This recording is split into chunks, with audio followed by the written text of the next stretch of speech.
That's strangely close to Daniel Jones from the Giants. Daniel, is that you?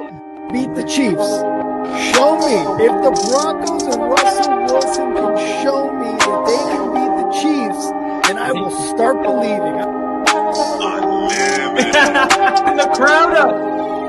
And so are this defense, and Kansas City won't snap the ball again. The Denver Broncos have beaten the Kansas City Chiefs. David Montgomery on the Lions. Former Bear, gonna make this his revenge game for sure. David Montgomery gets the touchdown that ices the game. No! And there's a flag. There's flags. Snap, hold, kick. Denver wins! Denver wins! Let's go! They open. No! What happened? Oh shit.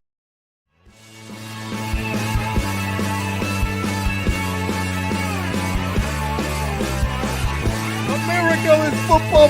America is America. And if you don't like it, you can kiss your candy ass on the moment in time. I don't give a damn. Oh my god. No! You loved it. 30-27. Chiefs win. Chiefs win 30-20.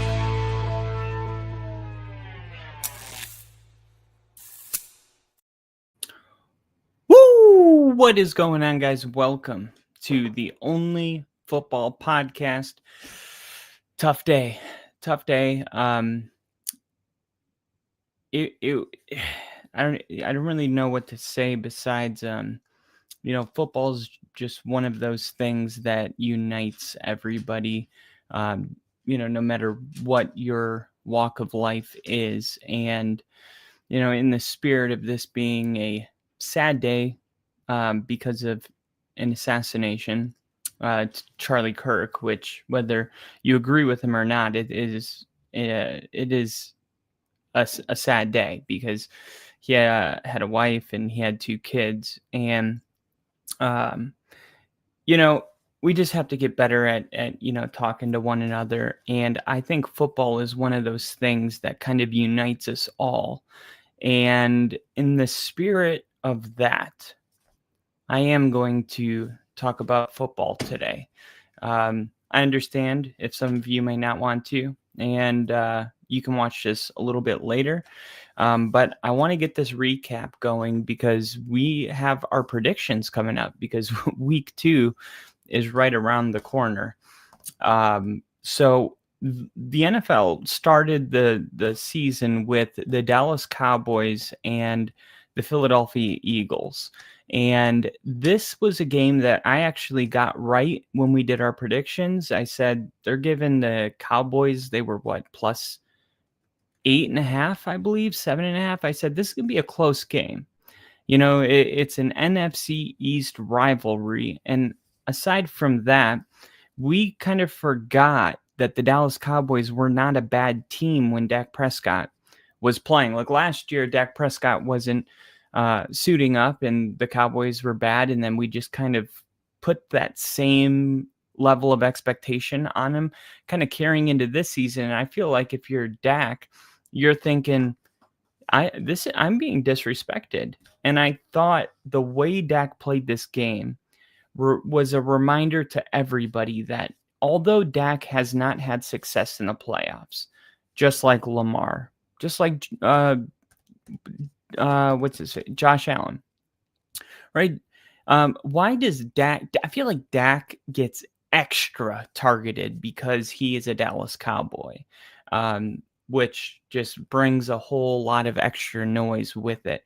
But Dak Prescott, if you just take a step back and look, right, he has dominated his division in a very similar way that Patrick Mahomes has dominated his. Dak Prescott is 33-8 in divisional games all time. He's 76-46 as a starter. That's incredible.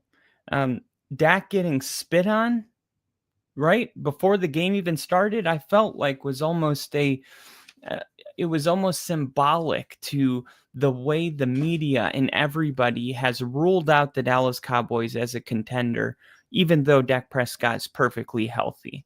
They made a move to get George Pickens in, so they have a real number 2 next to CeeDee Lamb, and this was kind of our first time looking at this offense. And I got to say, like, I was watching this game and I did not see that the Eagles were a much better team, right? I felt like once the weather delay happened, things got kind of weird. Like both teams lost momentum and no points were scored after that. So nobody really got their momentum back. Okay. But just looking at this game, I was keeping notes during the game. You had Javonte Williams, who had 2 touchdowns, 2 rushing touchdowns. I believe the first 2 touchdowns for Dallas. People were asking me how I felt about it. I thought, yeah, Javonte was running pretty hard, but it wasn't like Javonte wasn't capable of scoring those 2 touchdowns last year with us. And you would see in the second half, Javonte would end up getting like, I don't know, the second half, he had like 2.8 yards per carry. It was very much just those 2 touchdowns made you think, oh my gosh, what do we got here? But Javonte, he is still a piece that can contribute. I think he's an upgrade to what they had last year at the position. I still think we upgraded at the position as well. But to see Javonte and George Pickens in this new offense, along with Jake Ferguson and Dak Prescott being healthy, I really thought that Dallas looked really good. And it's hard to come away from a loss feeling good. But if you're a Cowboys fan, I would understand you being upset because it's the Eagles, but you should come away from this optimistic. Like there was a couple of inaccurate passes sprinkled in throughout the game, but his biggest mistake of the day was probably the hospital ball he threw to Jake Ferguson, and he paid the price for it. Other targets to the end zone failed to convert due to penalties or broken up passes. I think Dak Prescott is maybe due for a big season. Week 1 always comes with a little bit of rust. Yeah, you got to sort out the chemistry with George Pickens, and you got to convert on many missed chances. There was big play drops from CeeDee Lamb. I don't see that continuing to happen. So this may not have been a great fantasy game, but Dak played fairly well, looked very strong in the pocket, made his way through progressions. He looked as mobile as ever. He was nearly sacked for a 10-yard loss that he fought off. It'll only show up as a 3-yard run on the stat sheet, but there were multiple times where you were watching the game and going, hey, Dak's looking pretty damn good today. I think when you look at the NFC East and the Commanders make the moves that they make for Laremy Tunsil and Deebo Samuel with Jaden Daniels going into year 2, and you have the defending Super Bowl champions, it is easy for this team to kind of get pushed to the end, back burner. But I felt like the way the Cowboys played, they forced us to take a closer look. Jalen Carter ends up getting ejected before the game starts. Of course, Micah Parsons is now in Green Bay. So I felt like both teams couldn't generate a consistent pass rush during the game. But I thought overall, Schottenheimer, I didn't realize the family ties that he had to the team with his father. I think he did a great job weathering the storm. MJ was there. Michael Jordan was there. These are just my notes I took. Because Jalen Hurts is the first player to win a Super Bowl MVP that's sponsored by Michael Jordan. An anonymous poll had Dak ranked at QB 15 and the 79th best player in the country in the top 100. Dak Prescott 2 years ago was second in the MVP race. He barely is in the top 100, and they have him as a mid-pack quarterback. So I do feel like Dak Prescott is being disrespected. Just 2 years ago, Dak finished second in MVP. That season was 20 months ago.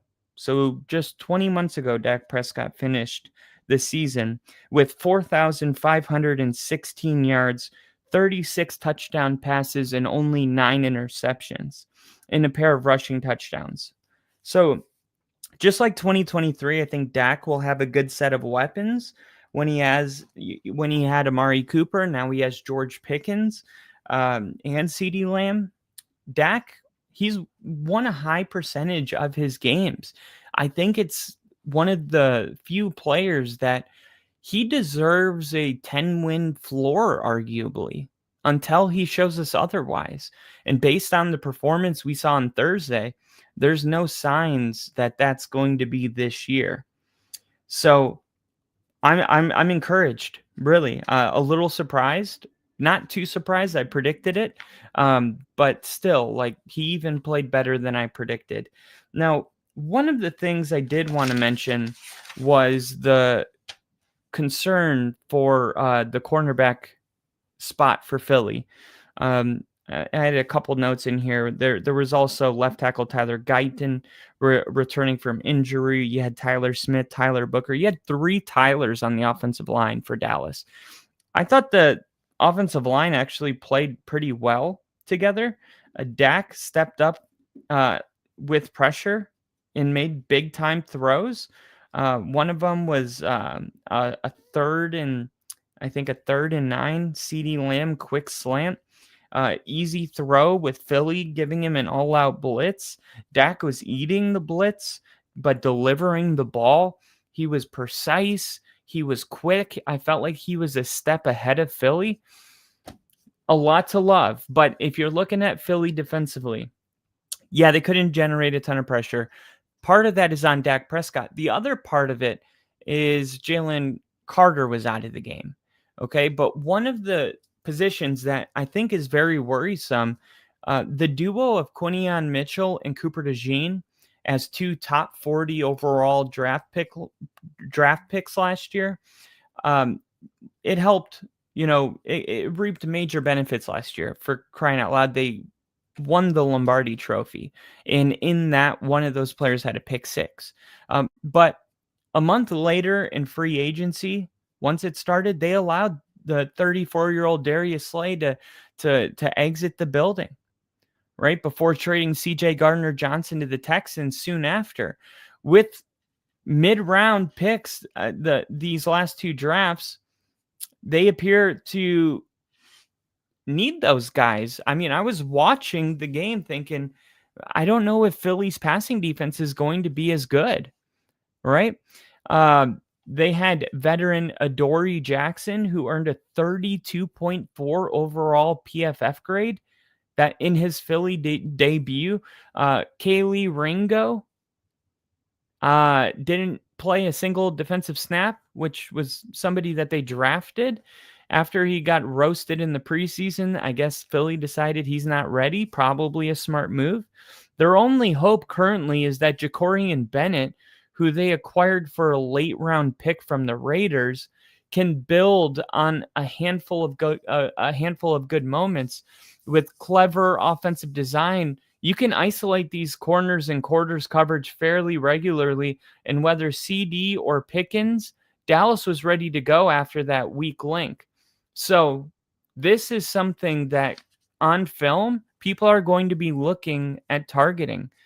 Yeah, good job with Quinion Mitchell and Cooper DeJean, but when it comes to, hey, I got a guy on an island over here, they're going to pick on that player. If it's Jacorian Bennett or Adoree Jackson, it's going to happen. So I think it was really good. It was also for the casual observer, you could see, like, if you're one of the people that think Jalen Hurts is a top 5 quarterback, which I am, or you're somebody that thinks he's just loaded on a loaded team and he doesn't do much, but he's maybe top 12, I think this was the kind of game that confirmed whatever it is that you believe.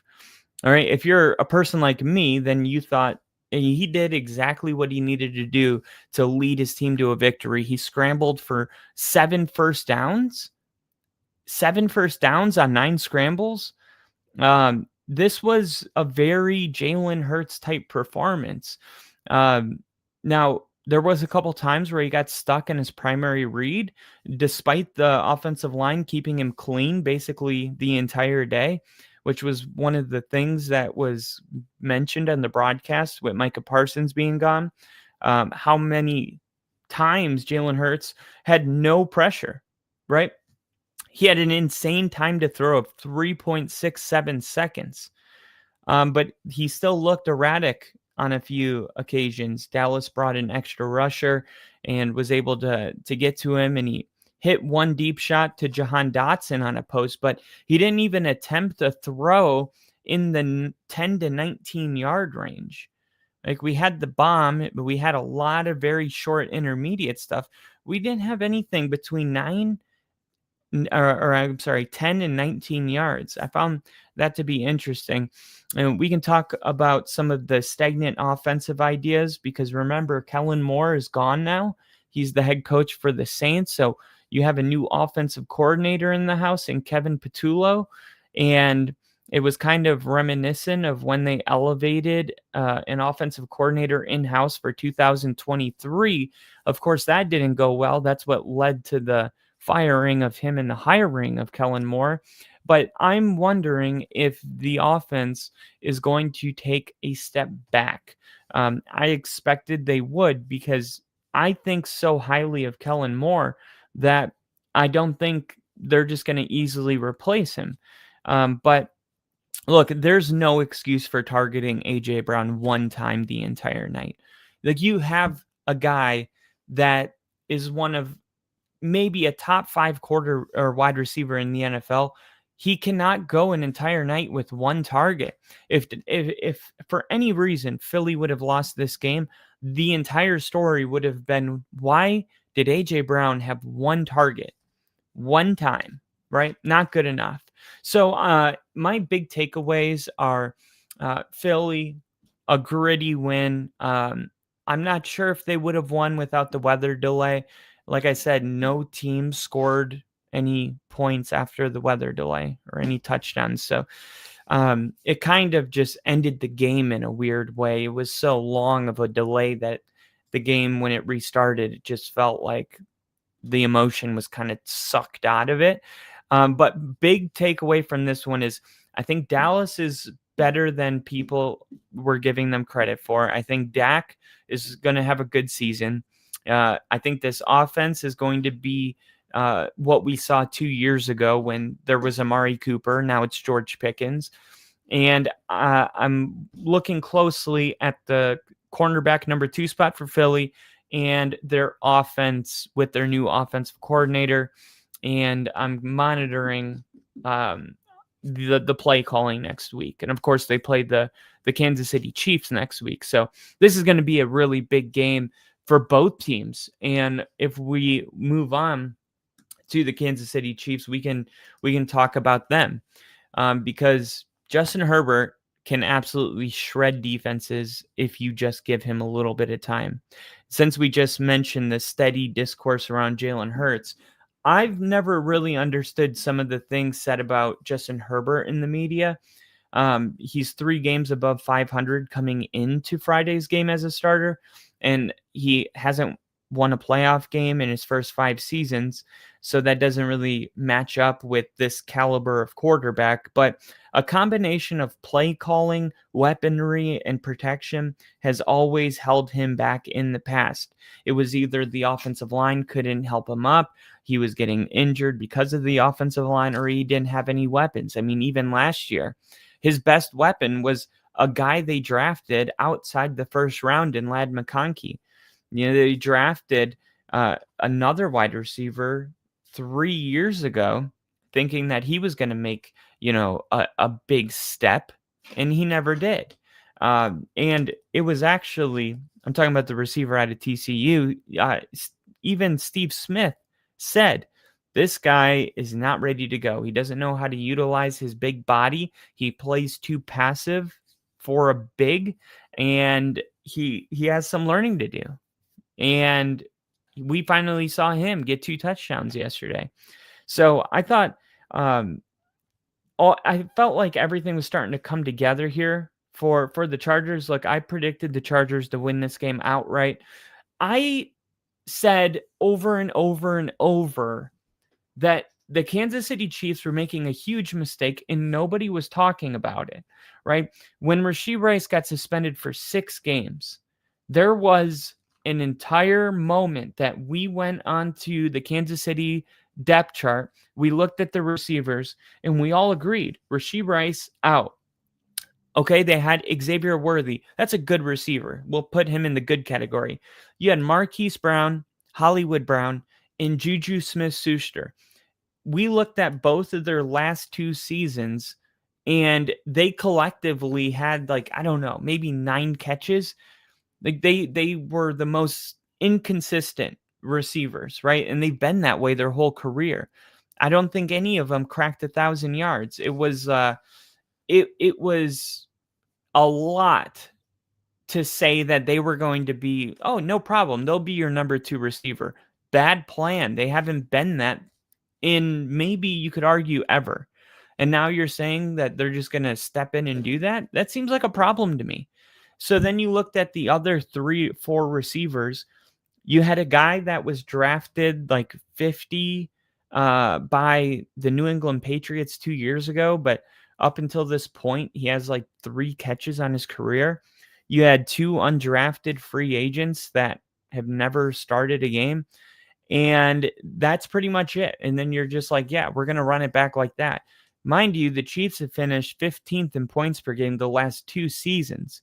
And at least they had the smarts to draft Xavier Worthy. I can't imagine what this team would look like without him. Actually, I can, because that's what happened on Sunday.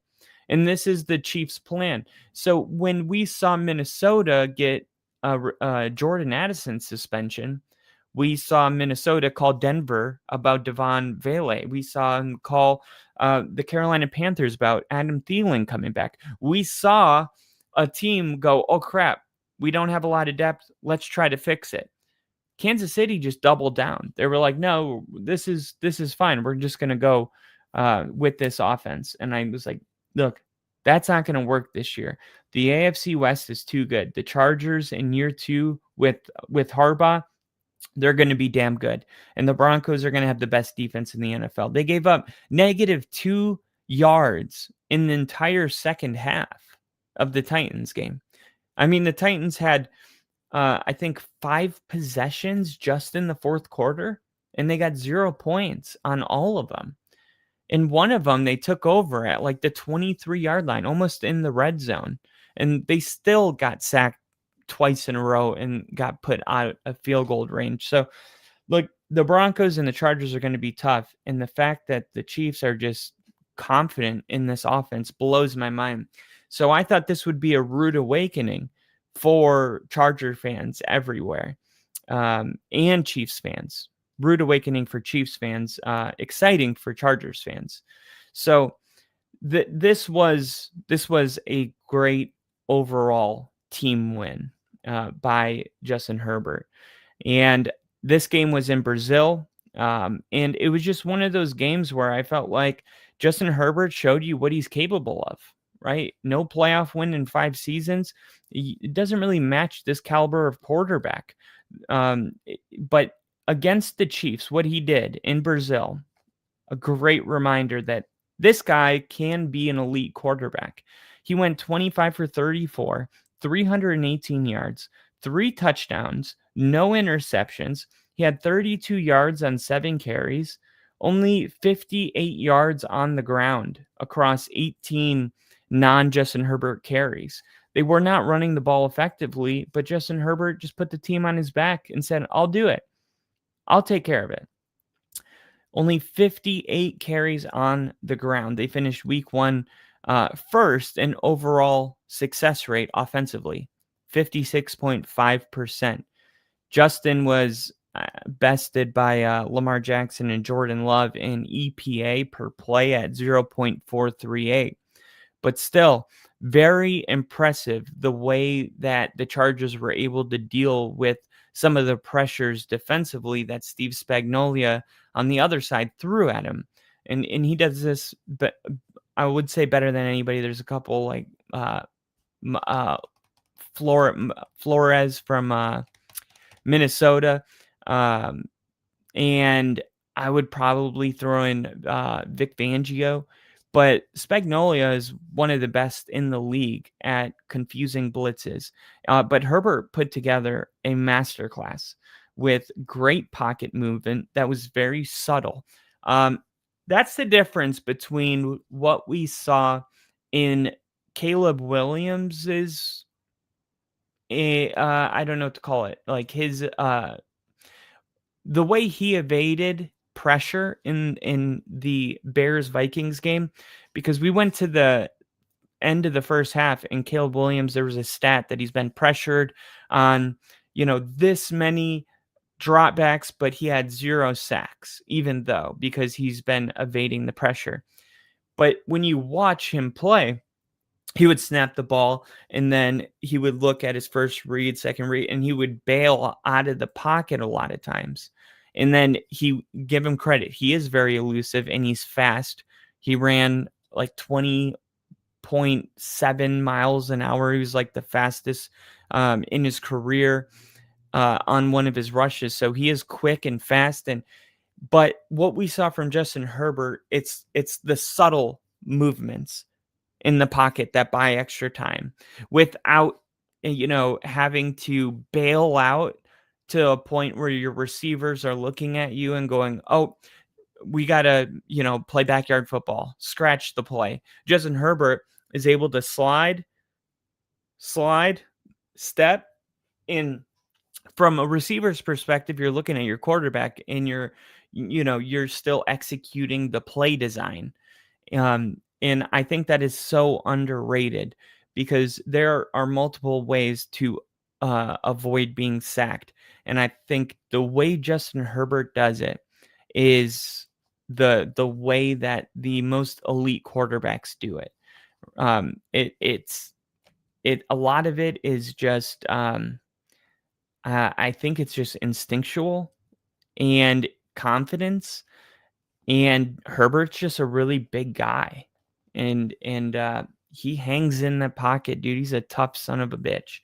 But anyway, he delivered darts all over the field, okay? And I want to make sure that we give the Chargers a lot of credit for the way Justin Herbert played because he did. He shredded that defense all night. Mahomes was spectacular as always, but this isn't their type of game script anymore. And this is what I'm trying to say about why I have the Chiefs third this year. I don't think it's crazy to say that this was like still good quarterback play from Patrick Mahomes. The Chiefs have been amazing since 2018.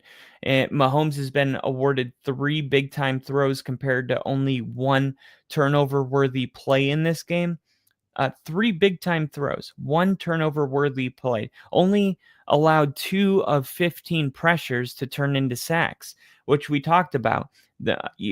Not letting pressures equal sacks. Quarterback sacks is a quarterback stat. It is not just on the offensive line. A lot of it is the quarterback. And Mahomes does it better than anybody in the NFL. He also picked up 5 first downs on 6 scrambles, along with running people over. I don't know if you saw that, but yeah, Mahomes has a play in this game where he lowers his shoulder and he runs a Charger over. So yeah, he was dialed in, with the quick game. Broke the back of the defense when they let a rush lane open for him. And he had 3 incredible throws, a little flip to Juju Smith-Schuster as he was pretty much horizontal to the ground. Everybody probably saw that on their Twitter feed. A beautiful throw on a high cross to Tyquan Thornton, and the wild toss across his body to Hollywood Brown streaking down the middle. And yet now with Xavier Worthy, who got his shoulder dislocated or separated from running in on a mesh route, running into Travis Kelce. Friendly fire. We don't know if he's going to be back. We heard that there's a chance he could be back next week, but Adam Schefter came on the day after, I believe, and was on the McAfee show, and he was saying that, don't be surprised if he ends up missing some time. Okay. But Casey simply does not have the weapons to consistently win in these shootout affairs where they have 10 total runs by running backs for 41 yards. 10 runs by running backs for 41 yards. Okay. So if they're going to give up 27 points, I don't see them winning these type of games this year. Um, it's not just the weapons, which I think that's my number one concern for the Chiefs. But also the two offensive tackles, that might be an issue again, right? They added to the lack of help around Mahomes. Another worry about how they're going to operate is their guys on either end of the O-line. Jawaan Taylor, I will consistently triple down. He is a bust. He is bad every single year. I don't know how PFF gives him a good grade once in a while, but we had him in Denver. I don't even know if he played. Like he was always hurt, and when he did play, we got fleeced by this guy. Okay. Now he's with Kansas City, and I'm laughing about it because I'm like, look, I know Jawaan Taylor. He holds a lot. He always jumps early. He's always injured. Just not an offensive lineman that I like. He's never lived up to the big free agency deal, which did not surprise me. But at least he didn't kill them, like the lack of a solution at left tackle last season. Anyway, there's a lot of optimism around Josh Simmons, who they picked up at the very end of the first round in this past draft. And he could have gone a lot earlier, but he torn his patellar tendon. If you're going through Pro Football Focus database from this game, there were the two lowest graded offensive player. Simmons is a 51.0, and Jawaan Taylor was at 49.5. They allowed 6 combined quarterback pressures and collected their 6 total flags on that side of the ball. I mean, you hoped that you would get some continued growth from the rookie coming off the injury, but the veteran got flagged 4 more times, and he was tied for a league high 19 last year. And look, this isn't something that's going to go away. I already know who he is. This is what he does, dude. He's not going to stop. So these are important spots for Mahomes because he wants to navigate the pocket. So this could be huge as well. You don't have weapons, which means you don't have guys that can get open quickly, right? You're relying on buying a lot of time in the pocket, and your guys, eventually finding a way to get open just because of all the time Mahomes is buying you. But if you don't have any time in the pocket and Mahomes is being pressured and hurried, this is like a very terrible combo that kind of feed into each other. This is concerning for the Chiefs. And next week, Jalen Carter is going to be in the game because the NFL suspended him for 1 game, but they said the first game of the year, since a snap hadn't been snapped yet, the NFL would consider week 1 his 1-game suspension. So next week, this offensive line will be going against Jalen Carter, and I'm excited to see how that looks. But overall, you look at this game and you come away from it thinking the Chargers are going to be good, and for the Chiefs, it's concerning. And if you're a Chiefs fan, I would just say buckle up. Okay. Isaiah Pacheco. I mean, it might not be time to panic, but it's definitely time to start shopping him on fantasy football, right? He had an abysmal game. I think a lot of us assumed we would get Pacheco being more of a bell cow in this offense. The usage here was exactly how it played out late last season and in the playoffs. For the first couple of drives, they went with Pacheco, and then Kareem Hunt dominated snaps. Pacheco getting lightly rolled in, for the rest of the game, but none of it worked. The Chargers were able to shut him down early, and most of the important red zone and 4th down work ended up going to Kareem Hunt. And how can you blame them? I mean, Kareem Hunt runs so damn hard and did a really great job in this game. And I see the chat here. I'm wanted to say a quick shout out to everybody joining right now.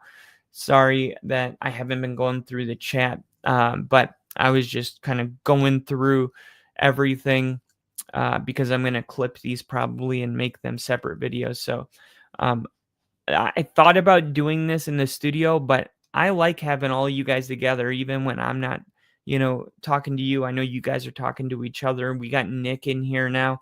I think we saw Daniel Sports Highlights made an appearance. The rude awakening for Charger fans comes in the wild card round. You heard it here first. Nick calling it the Chargers lose in the wild card round. But seriously, they probably will. I'm knocking on wood just because I don't want any weird karma for us to lose in the wild card round. Yeah, overall though, great game from Justin Herbert. A lot more accurate than usual. Completed a lot of downfield balls. This wasn't some dink and dime passing game. There were possession throws to Keenan Allen. Herbert was hitting guys in stride all night long, 10 plus yards down the field. It was very encouraging. And now Herbert gets a full season of throwing, not just to Ladd McConkey, who looked terrific again in this game, but also a rejuvenated Keenan Allen, who is, returning home. And you got an emerging wide receiver now in Quentin Johnston, who finally looks like maybe he's turning that corner and kind of coming into that potential that got him drafted in the first round. And we didn't even mention Trey Harris, who actually had a really pivotal catch in the middle of this game. So, I mean, if he's on your waiver wire and you have a weak starter, I would make that a priority. Trey Harris. Omarion Hampton, we wondered what he would look like. 15 carries, 48 yards, 2 receptions, 13 touchdowns. He looked fine in this game. He's powerful. He looked like he was tough to take down. Showcased decent hands a couple times. That said, he did by no means put his arms around the starting job and lock Najee Harris out. I still expect this to be a shared backfield, even though Najee only had 1 carry in this game.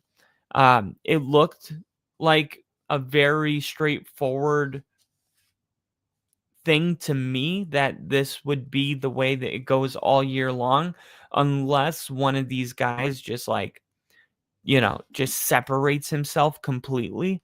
That didn't happen in this game. 15 carries for 48 yards, 2 receptions for 13. We're going to see. I mean, Najee's still getting into shape, game shape. We expected that we wouldn't see too much of Najee. It's possible that he will be back in the fold in a bigger way next week because he only had 2 touches. He had the 1 carry and the 1 catch. But I think there's a good chance this eventually devolves into a timeshare. So if you have Najee and you have Omarion Hampton, I would probably, try to maybe make a trade. I would feel like, unless you're going to flex one of them. But if you're trying to start one of these guys, it's going to be tough. Ladd McConkey had 9 targets. This is a lot. This is what you want out of a starting wide receiver. Okay. Now, a lot of people suggested that McConkey was going to be a risk because now that Keenan Allen's coming back and Johnston had big stat lines, I'd ignore them completely. McConkey looks fantastic. He's clearly still the top target in this offense. Justin Herbert opened up by going to McConkey multiple times. Then Semi got shut down, so he started throwing it to Allen and Johnston more, and it worked. But as long as Herbert's allowed to sling it, he's looking for McConkey. And just because they, shut it down at one point doesn't mean that Herbert isn't trying to get him the ball like that. Clearly, if somebody out there is getting cold feet with McConkey, willing to get rid of him, I would have no issues trading for him on the cheap, right? Keenan Allen had 10 targets, 7 receptions, 68 yards, and a touchdown. But, I mean, for even as someone who thought that Allen would step up and be a factor right from the start, I did not see 10 targets and a 32% target share coming. But look, as I just said, I think a lot of this stems from the Chiefs trying to limit McConkey and Herbert smartly using Allen, who he knows well, to make them pay for that strategy. I probably wouldn't expect this every single week. I'm sure there will be plenty of three startable wide receiver weeks: Ladd McConkey, Keenan Allen, and Johnston. So if somebody wants to overpay for Ladd McConkey, I would consider it. But if he's somebody that you have and you're worried, I would just relax and keep him. And then the 2 touchdowns from Johnston, like, he was getting great separation all night. Yeah, he'll continue to get secondary coverage. For fantasy, if you have him already, he's a weekly wide receiver 3 consideration, flex guy. If he's out there on the waiver wire, he'll probably not be there by the time you're listening to this. But that said, if you're dealing with injuries, he's attached to a great quarterback who has some of the best red zone wide receivers on the team. So I would feel good about that. So overall, Chiefs take the L. I prefer to say it that way instead of, the other way, because Broncos fan. But yeah, Chiefs take the L. We'll see if they can clean some of this stuff up and if some of these other guys can play a bigger role next week.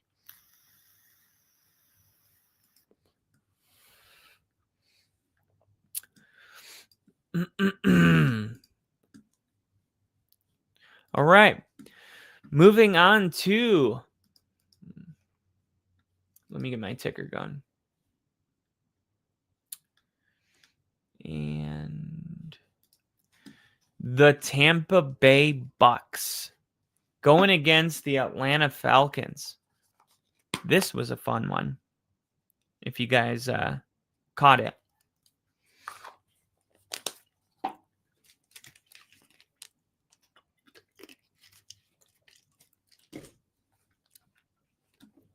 Bijan had a 50-yard receiving touchdown on the first drive, set the tone for a high-volume day. Emeka Egbuka, the rookie, came in clutch. He had 2 touchdowns, including the game winner. Michael Penix Jr. looked confident and decisive. Also, he is available in some leagues, fantasy football-wise. I would pick him up. I mean, he looked really good. Led the Falcons down the field on their last 2 drives, despite the loss. Drake London, the focal point of the Falcons' passing attack, he was almost in for a big day with 2 accurate end zone targets as well. Baker Mayfield, 3 passing touchdowns, saved an inaccurate passing day. And then Chase McLaughlin.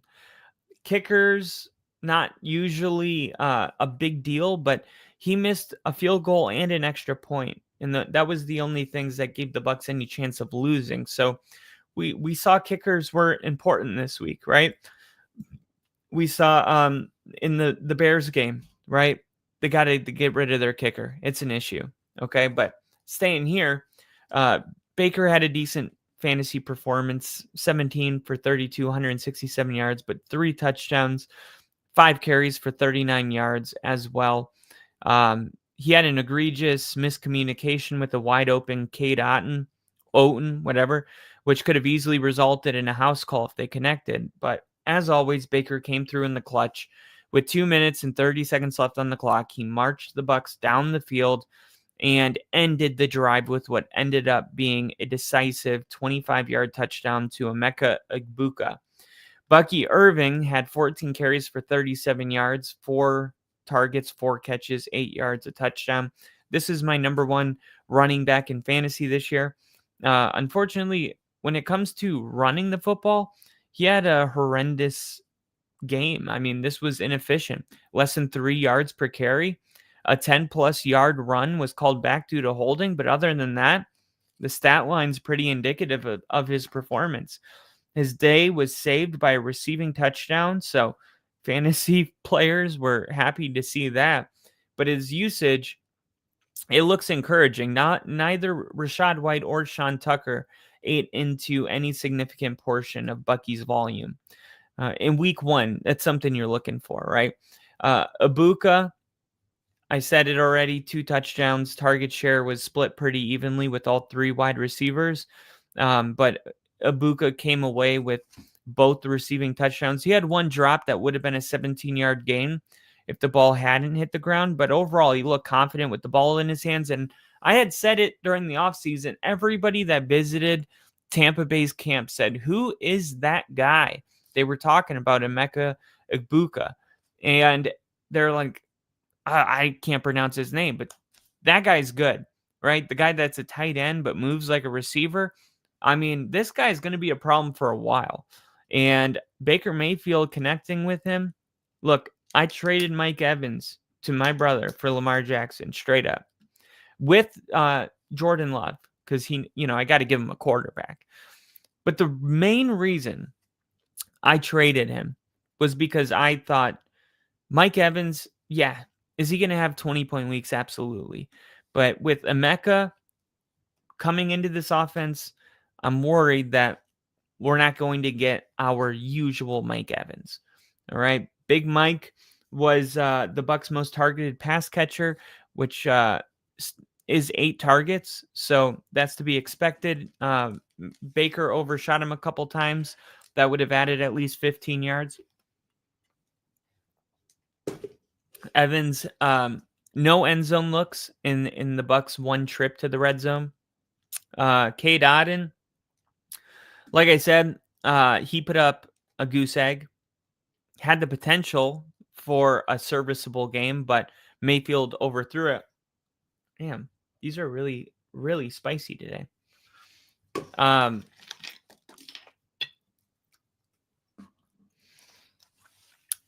It would have been a 51-yard touchdown. That's why I keep bringing it up. Atlanta Falcons, Penix looked good. Looked really good. Looked like he could win this division. Remember, he took over for Kirk Cousins in the middle of the season, and that's where he got his first reps. Now he's going into this season. He's had a full off season as the guy, and he looked like he is ready to be this is going to be such a good quarterback class. I can't say it enough. I'm going to say it every time. We're going to look back on the 2024 NFL draft class as the greatest quarterback draft class ever. I know there's some where like 2 Hall of Fame quarterbacks came out of it. Michael Penix Jr., Drake May, J.J. McCarthy, Bo Nix, Caleb Williams, Jaden Daniels. These guys are all going to be good, and they might be great. And you saw Penix use his leg to score on 4th down, give Atlanta the lead. Even on the last drive, he made the right decisions. He managed the clock perfectly, gave him the best chance at forcing overtime. A solid fantasy day for the reward for managers who chose to start him, which I saw this as a high-scoring game. So if I had him, I would have started him. Bijan, he did his thing, dude. He had 100 yards receiving, a touchdown, 7 targets, 6 catches, 12 carries, only 24 yards. Tyler Algier and Bijan both were only able to rush for 24 hard-fought yards on double-digit carries. So credit the defensive line, the run defense. But one of the surprises, Kyle Pitts started off slow with only 1 target through the whole first half. But in the 4th quarter, Penix really started targeting Pitts. He ended the game with 8 targets, 7 receptions, 59 yards. The final heartbreaking drive without London pushed Pitts over the edge, and he became Atlanta's leading pass catcher. He was not targeted in the end zone at all, which stinks if he's your tight end. But yeah, as far as targets goes, like if I see 9 targets in a game, I'm starting that guy. usually, right? Kyle Pitts, if you could guarantee me 8 targets a game, I'm probably starting him. Now, this is absurd. How about 15 targets? You don't see this, okay? Drake London was targeted 15 times, a volume monster, only 8 catches. But the fact that he was targeted 15 times would make me so confident to start him every single week. Yeah, he targeted him on back-to-back attempts in the red zone. Unfortunately, London dropped both of them, which could have saved his fantasy day. But the sheer amount of times Michael Penix attempted to get Drake London the ball would make me feel very, very, very optimistic about the future. He did have a shoulder injury, like I said, that kept him out the last drive, but we'll monitor that. In the absence of Darnell Mooney, the bulk of went to Casey Washington, who had 6 targets for 3 catches. Washington had a chance at a touchdown, but the ball got stripped out of his hands for an incompletion, or we would probably be talking more about Casey Washington. And we got Jinja in the chat. What's up, Jinja? I have a 25-cent free voucher for Thursday's 1.5 MVP bonus. 6 players, 60,000 breakdown. Who will go off in that for me?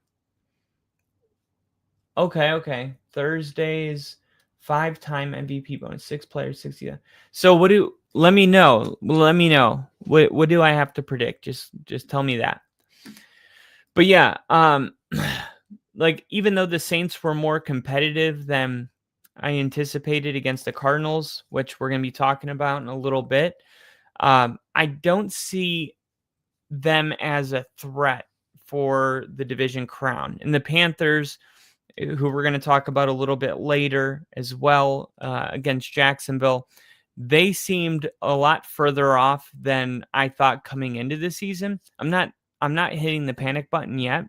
But the Falcons, they had the type of game that make me think that they can overtake the Bucs. Entering Week 18 last year, when they were hoping for a slip up in Tampa, thanks to winning both of their 2 direct matchups, I generally liked what I saw from both of the quarterbacks. Baker Mayfield was buying a little extra time, ripping throws over the middle of the field.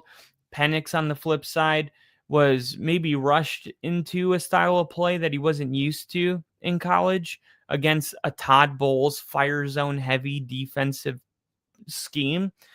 But he showed patience, checked down the ball, showed off his arm strength when he needed to drive the ball in, a couple of key scrambles. Neither side showed their blindside tackles missing to turn out catastrophic. Both teams have, I think, promising rookie defenders whose impact will only increase. You got a kicker like Younghoe Koo, who's made a bunch of big kicks, but then can also hook a standard try that cost Atlanta the overtime game. I mean, after being lucky to bang one off the upright, he ends up missing a kick. And that can make all the difference in this race when it comes down to it. They could have, the tiebreaker, and that kick is what does it. But this wasn't the Falcons' offense a lot of people were promised. A lot of people imagined this attack for Atlanta would look like last year's top 10 Michael Penix Jr. taking over as the full-time starter. A lot of people expected heavy, vertically oriented throws paired with Bijan Robinson as an outlet underneath, thanks to all that space they would create underneath, and then lean even more into the star running back in these duo concepts. But on Sunday against the NFC South, right, 35.7% of their passes were short of the sticks, which would have ranked dead last in the NFL last year. 23 targets split between Drake London and Kyle Pitts resulted in only 114 yards through the air. At the same time, they were dead last in EPA for the week. I said credit Tampa's run defense, but they were routinely having the front side of zone calls closed down. And after they were first in success rate last season, they struggled bad in this one. I think Tampa's front's going to be tough against the run for most teams, but I with a guy like Bijan Robinson, I would expect, there would be some more advantageous looks to attack downfield, and we just didn't see it.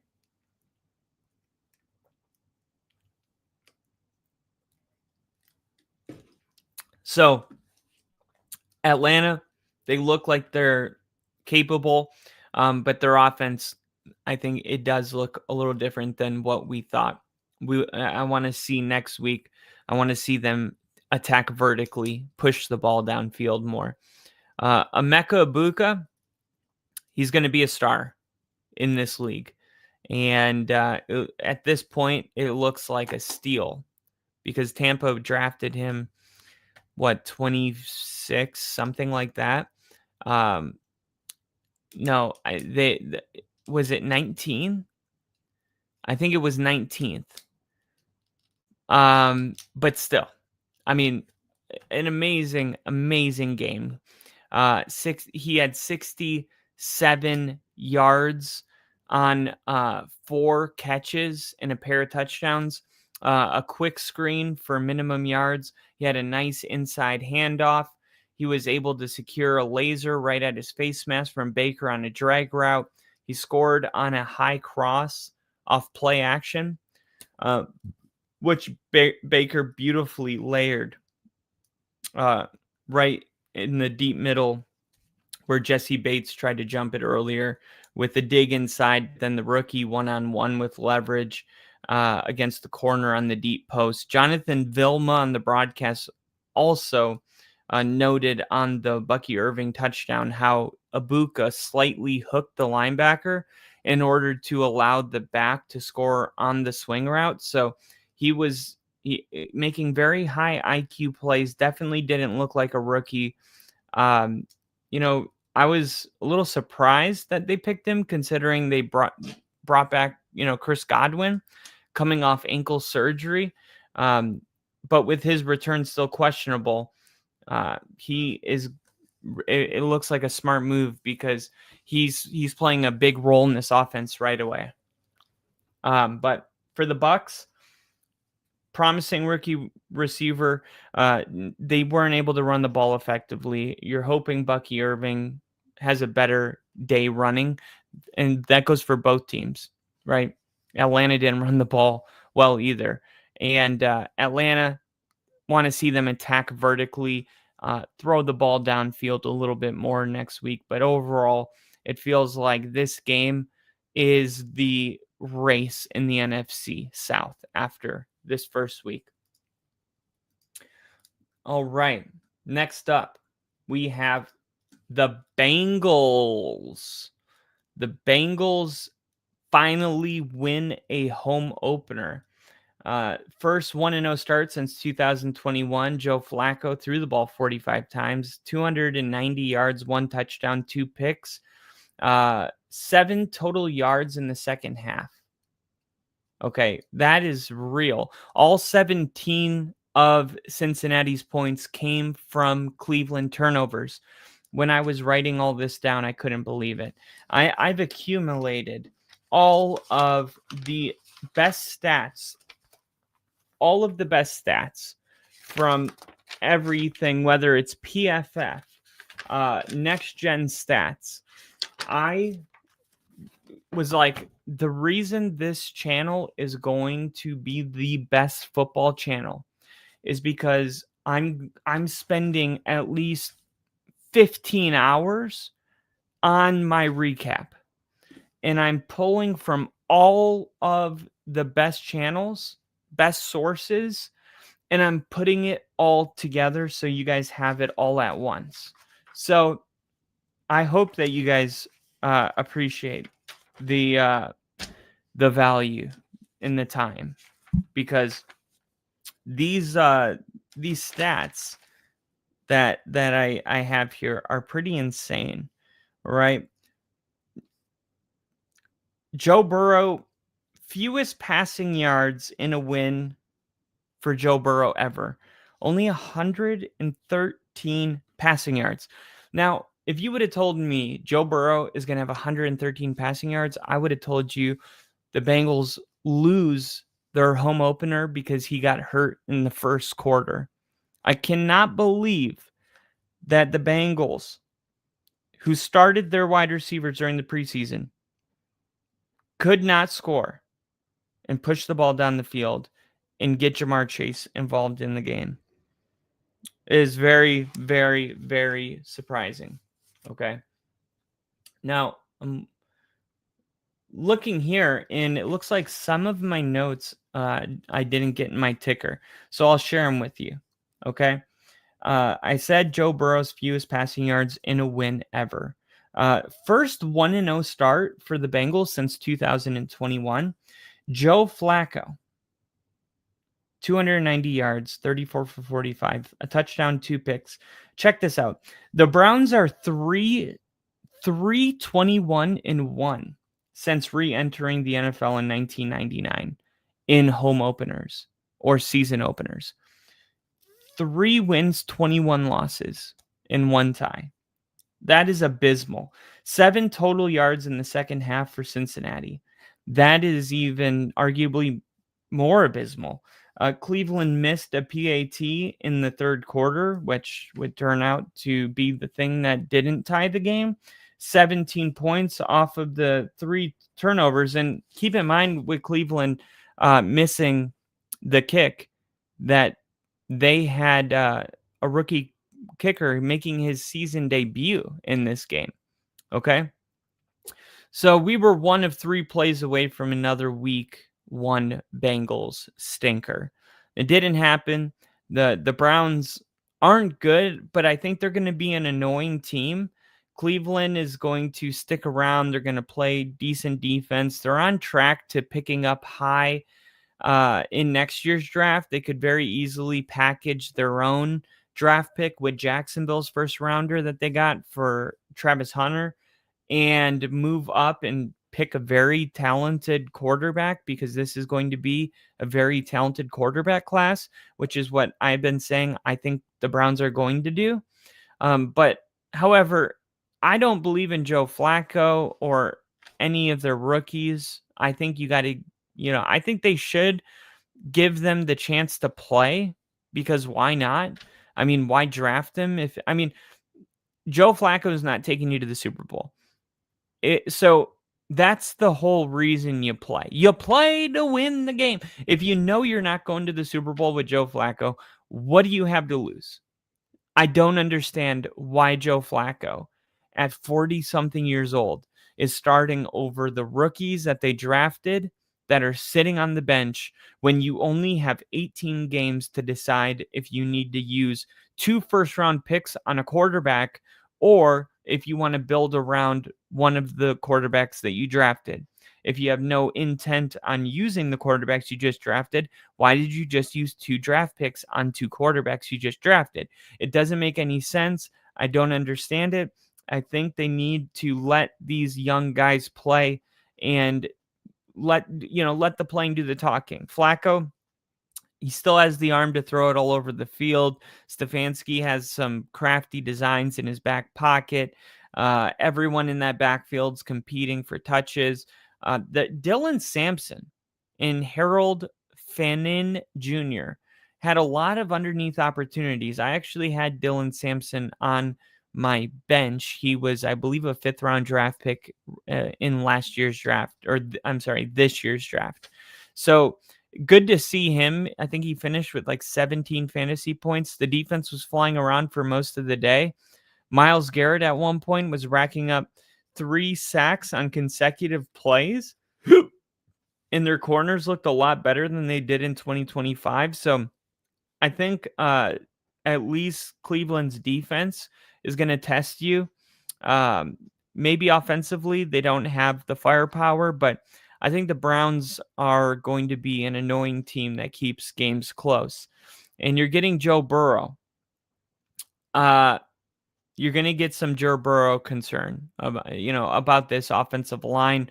coming into the season, we thought the concern was more so at the 2 guard spots where they already couldn't get a whole lot worse. But we're starting a 3rd-round rookie and a journeyman in Lucas Patrick now on his 4th team in 5 seasons. The latter actually got hurt in just 16 offensive snaps and will continue to miss a few weeks with a calf injury. He ends up getting replaced by another veteran that nobody seemingly wanted to commit to, Dalton Risner. But I like Dalton Risner. I think Dalton Risner is a very serviceable player. And I actually have Dalton Risner autograph right behind me. And I've met him. He's a great dude, and I hope it works out for him. But guard was not the leaky spot necessarily on Sunday, which does not surprise me because Dalton Risner is I think Dalton Risner is an upgrade over Lucas Patrick, right? So this to me was a good thing. I'm happy to see Dalton Risner get a chance to go out there and be like, look, I should be starting. I should be a starting guard in this league. Okay. But anyway, Myles Garrett collected 3 consecutive sacks. First, he got around the edge on Orlando Brown Jr. Then he kept the left tackle off balance a couple times with a stutter off the line before sliding inside. Burrow overall was pressured on 41.4% of his dropbacks. He took a wicked shot from number 95, looping into the A-gap on another occasion. They also didn't help him with any type of a run game. Chase Brown carried the ball 21 times. He had 43 yards and overall put up just 7 total yards as an offense in the second half. This is a major problem. The best head coaches in the NFL fix the offensive line immediately. Sean Payton signs Mike McGlinchey, signs Ben Powers, extends Garrett Bowles, and they give an extension to the best guard in the NFL in Quinn Meinerz. And boom, the offensive line is built. Now we can start building our team. That is how they look at it. Harbaugh comes in. Oh, we got an amazing left tackle. We have the best left tackle in the league. Cool. We're going to draft another one. I like Rashawn Slater, but I want Joe Alt on the other side. This is how they take care of their quarterback, right? You buy the fancy house, then you buy the insurance, right? There's no insurance on Joe Burrow. That he keeps getting hurt. He's won 2 Comeback Player of the Year awards. It's like only the terrible run programs, organizations don't understand this. The fact that Joe Burrow does not have an amazing offensive line, yet T. Higgins and Jamar Chase are both making $100 million, just shows you that the priorities of this team are all out of whack. If Joe Burrow is as good as everybody thinks he is, including myself, you don't need 2 top 10 wide receivers, especially if you don't have an offensive line, right? This doesn't make any sense. The fact that he was pressured on 41% of his dropbacks is something that Cincinnati needs to take a really close look to. Next week, Cincinnati's playing Jacksonville, and Jacksonville had the highest graded offensive line in week 1. They didn't allow a single pressure. They had a rookie starting, and he didn't allow a single sack. Okay? I actually just wrote this down. I believe, where did I write it down? Right here, the Jags O-line allowed 0 sacks. Trevor Lawrence was the least pressured quarterback in week 1. He was pressured on 18.2% of dropbacks. Joe Burrow, 41% of his dropbacks. Next week, they're playing each other. No shocker, I'm taking Jacksonville. While everyone's going to be taking the Bengals to win this game, I'm sorry, but I'm going to take the quarterback that is going to be able to stand in the pocket and deliver the football. This is not a Joe Burrow problem. This is an offensive line problem. This is a head coaching problem. This is an organizational philosophy problem. And it's not going to get any better until they start removing the weeds from this team. And it's unfortunate because they got a Maserati and a Lamborghini outside of a trailer park until they can actually buy Joe Burrow enough time in the pocket to let these receivers do their thing. But my takeaway, Cleveland's going to be frisky. They almost won this game. We would have at least had overtime. And Cincinnati, freaking 7 yards in the second half. What else is there to say, right? All right. We're going to go from that game to the Dolphins and the Colts, which I got to say, this was my shocker. I did not see this coming, right? This was this was Daniel Jones' season debut for the Indianapolis Colts, and he did not disappoint. No, he didn't. Daniel Jones, the fifth quarterback with 250 plus passing yards and 2 rushing touchdowns in his season opener. 33-8 in season openers. Michael Pittman, 6 receptions, 80 yards and a touchdown. They gave him a great offensive line and weapons and said, "Can you be a point guard?" And he said, "Yeah, I can do that." This might work, guys. Like, I don't think a lot of people were expecting this, but Daniel Jones didn't have a great offensive line in New York, right? And then they drafted a weapon, but it was not working out. Sometimes it just takes a different place, a different coach, different weapons, a new opportunity. And that's what he got, right? There's weapons all over the field. They drafted the best tight end in the draft, arguably, in Tyler Warren. And they didn't wait to get him involved. He targeted him, I believe, twice on the opening drive. He finished with 7 receptions for 76 yards. Tua, only 14 completions on the day, 114 yards passing, 2 interceptions. Devon Achane was the only bright spot in this game. He had 55 rushing yards on only 7 attempts, but he also had 20 receiving yards and a receiving touchdown. Tyreek Hill, 4 catches for 40 yards. Waddle, 4 catches for 30. This is Mike McDaniel's 3rd loss by 25 or more points in his 4th season. First 1-0 start since 2013 for the Colts. 0-10-1 in last 11. Wow. Indianapolis, in their last 11 season opening games, were 0 wins, 10 losses, 1 tie. I imagine that tie was with Cleveland, who I just said had 1 tie since 1999 in their home openers. But yeah, 0 wins and 10 losses. They finally get a win for the first time in 12 years. So good job. Good job. I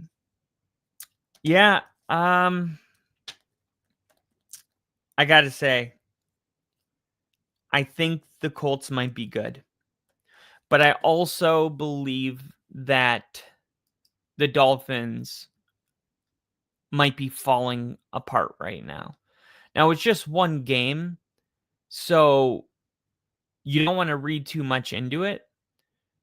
But the Colts pass rush, I think, is going to be a problem, right?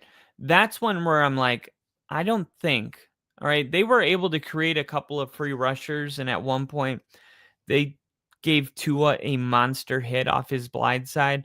According to PFF, he was officially only pressured 6 times, but half of those turned into sacks.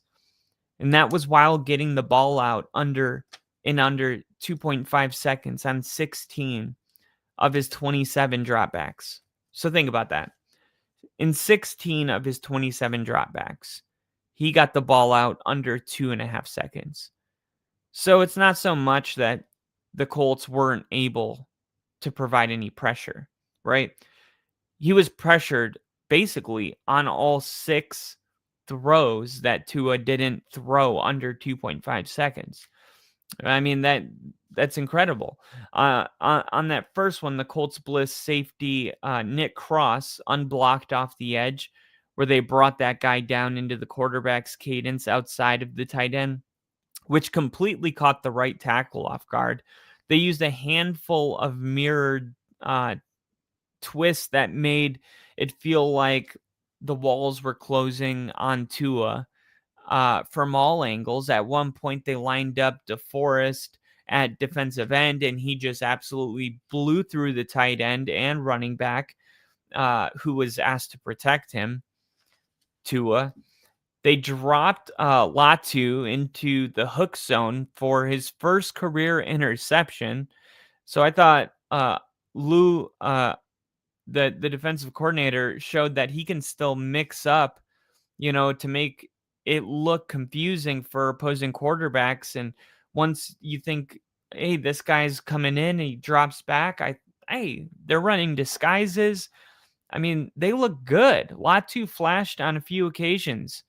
I mean, he was a breakout candidate this season, and they bring in free agent safety Cam Bynum. He made his presence felt on a pick to overthrow, followed by one of his weird but notorious celebrations. Like, the Colts defense was flying around playing good football.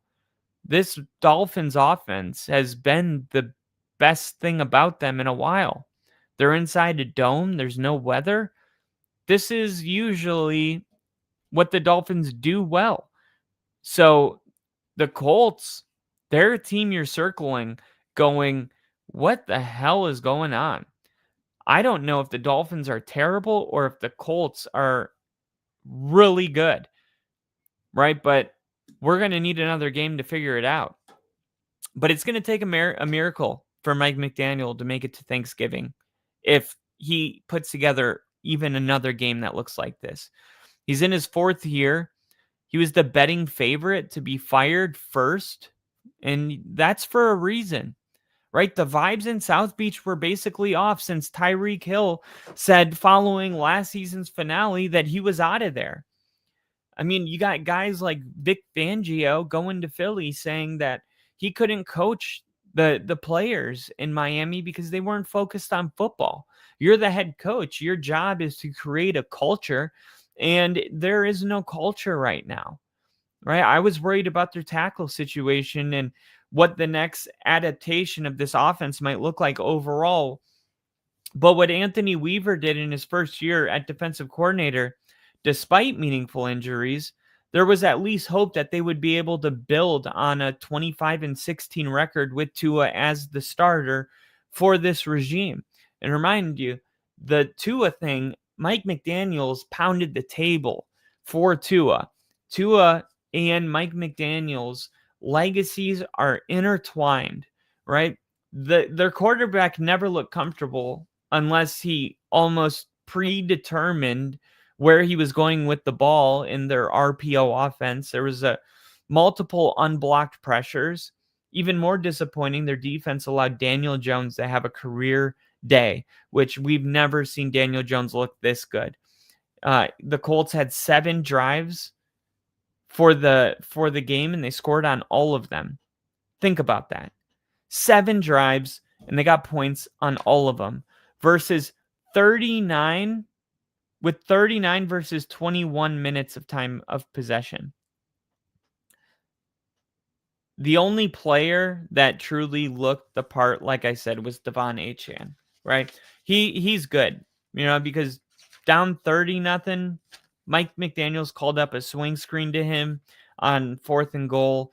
He caught it for 18 yards short of the red zone, and he was able to pull through like 3 tackles to punch it in.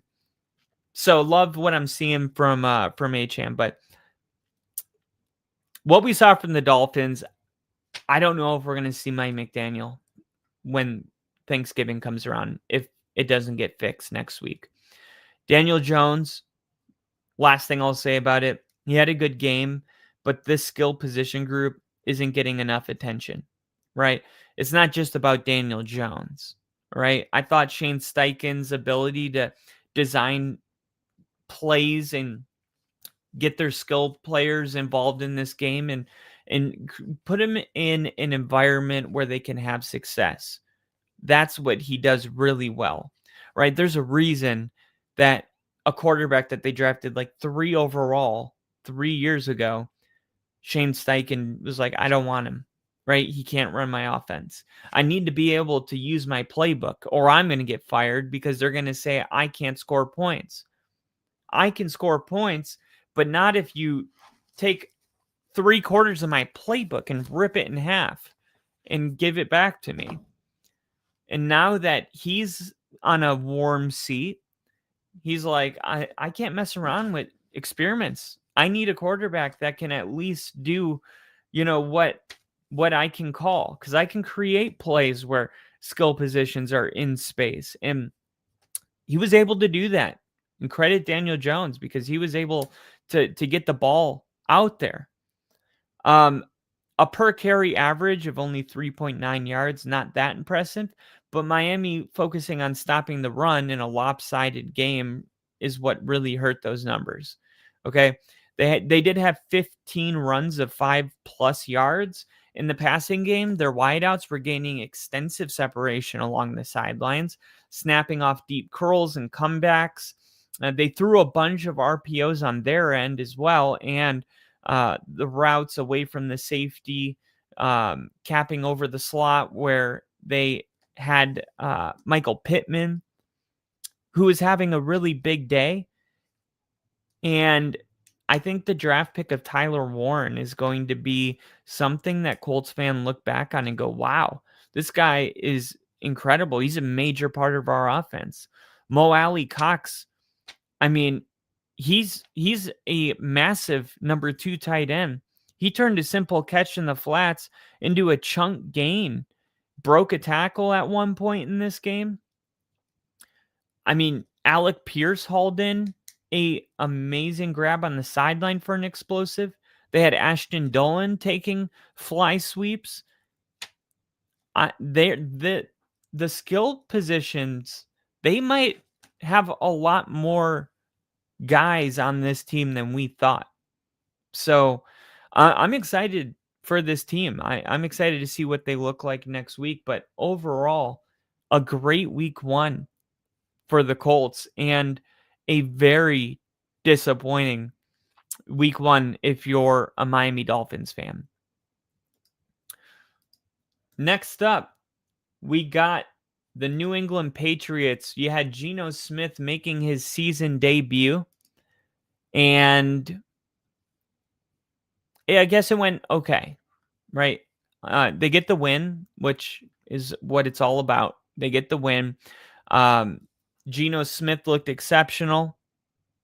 His line to finish week 1 with the most passing yards in the NFL. He's in line. I don't know if that's what I wrote at the time of breaking that game down. He had 350 plus passing yards. I wrote down his exact numbers here. Hold on. Geno Smith, 362 passing yards, 6th career game with 350 plus. Drake May, 30 for 46, 287 yards, a touchdown. May is 3-10 as a starter.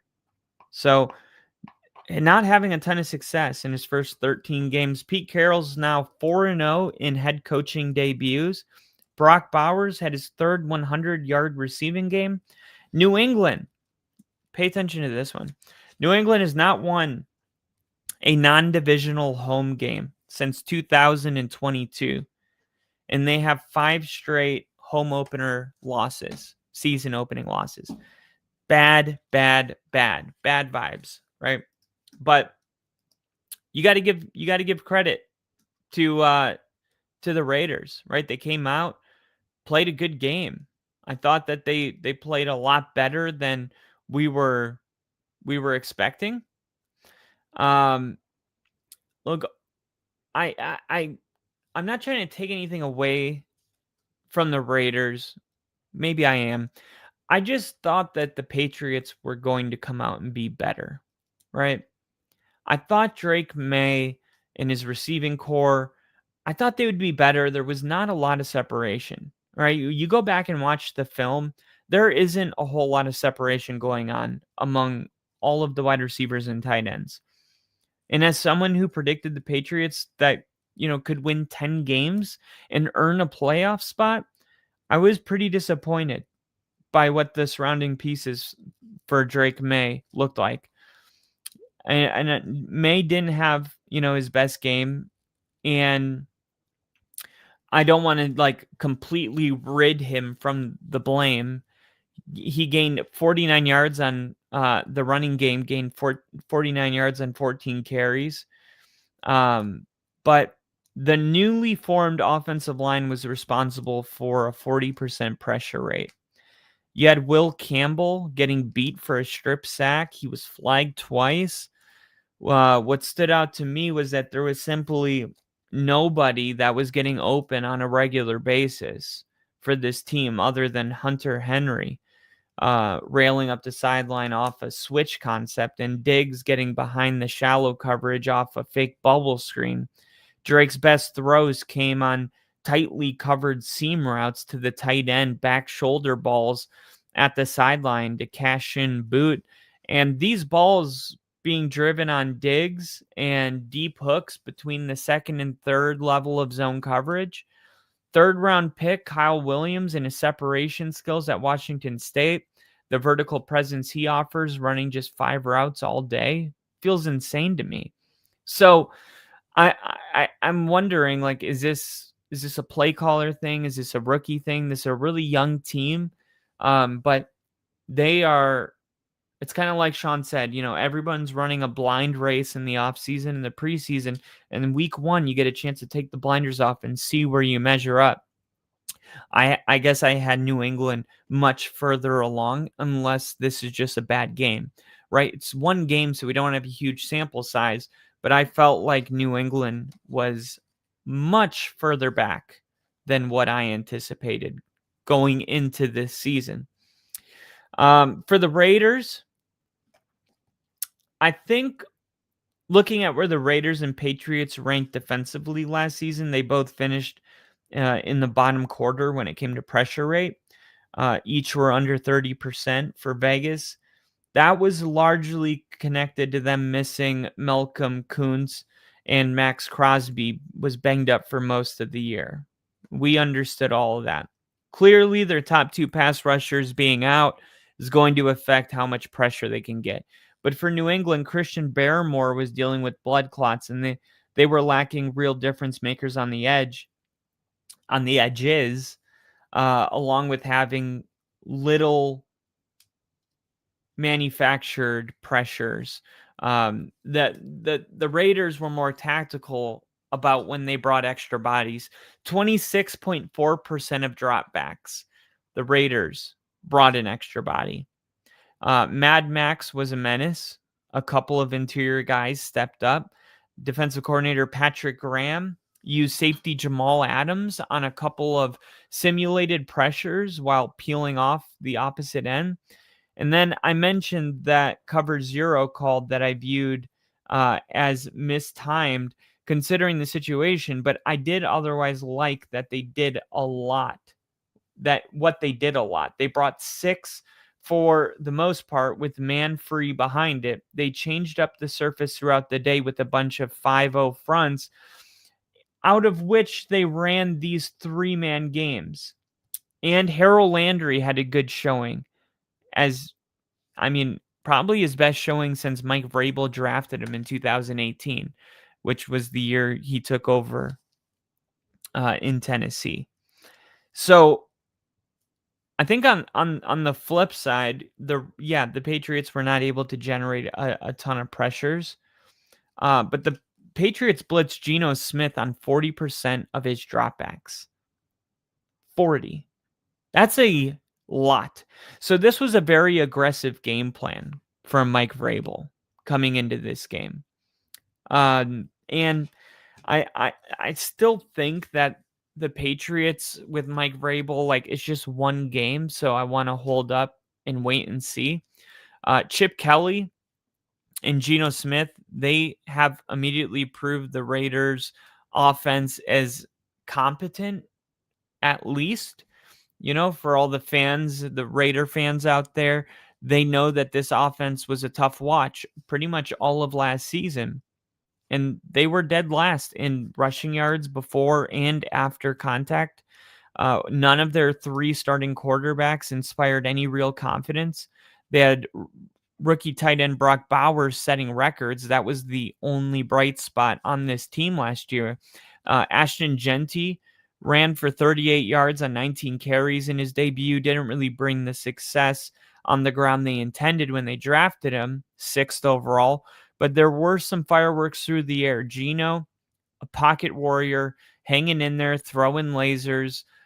Plenty of those driven to the sideline as rushers were closing in on him.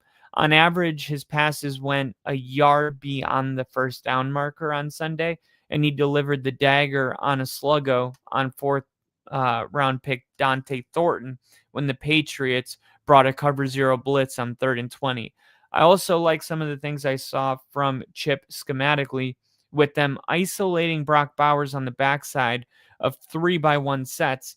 You got this guy now that the whole league is game planning for. How are you going to isolate him and keep him involved in the game plan? Jacoby Myers being able to snap off routes against off coverage to the field allowed Tucker's speed to shine on deep crossing routes. This was a good offensive plan from Chip Kelly, and what the Raiders showed you is that at least what you saw last year from the Raiders on offense is not going to happen this year.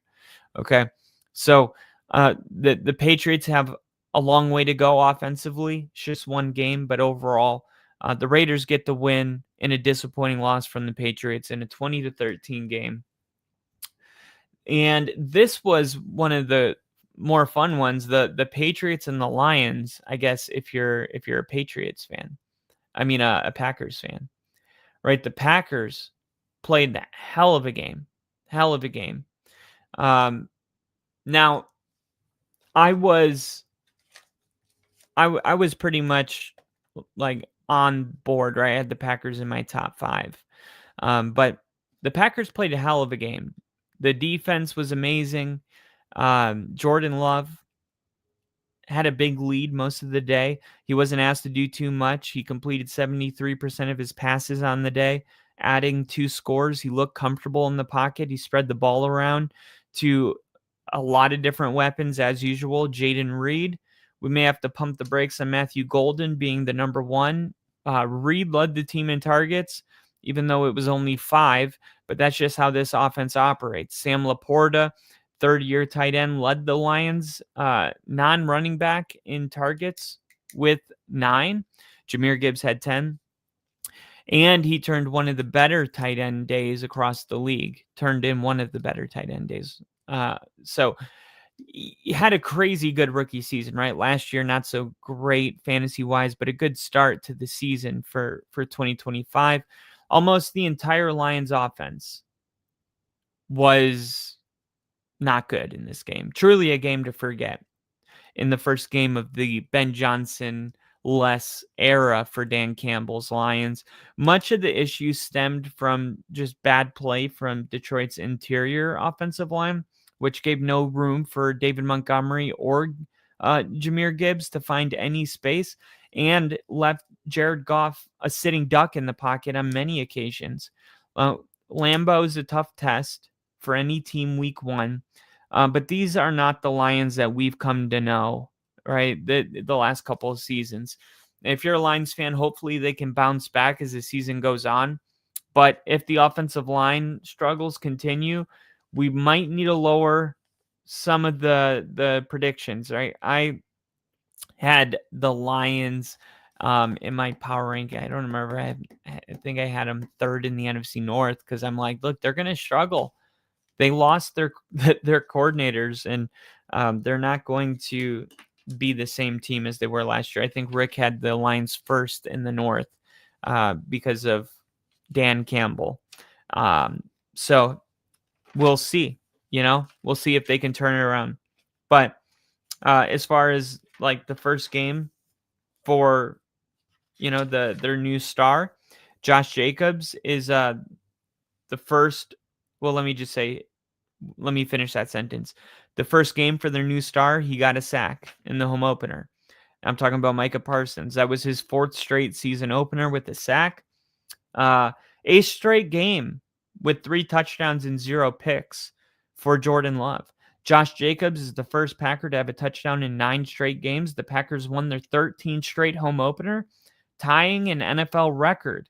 Miami did this in 1976 to 1988. They won their home opener. So the Packers tied. And now if they win week 1 next year, they'll break that record. But yeah, a bad game from the Lions, a complete dominating performance, right? From the new addition, Micah Parsons, Green Bay Packers. This is going to be a good team, man. Josh Jacobs is going to handle a heavy workload every single week. Jordan Love's they're going to be a very balanced offense and a very dangerous defense. They should be a Super Bowl contender. They should be some people's favorite to make it. They're going to be a really good team this year. So don't be surprised that the Packers won this game 27-13. But the Lions, hopefully they can get back to the drawing board and get some things cleaned up before next week. All right. Next up, we got the Cardinals and the Saints. I don't have a ton on this game. Juwan Johnson, big blow-up game, and a player that may have legit fantasy legs going forward. Trey McBride led the Cardinals in usage.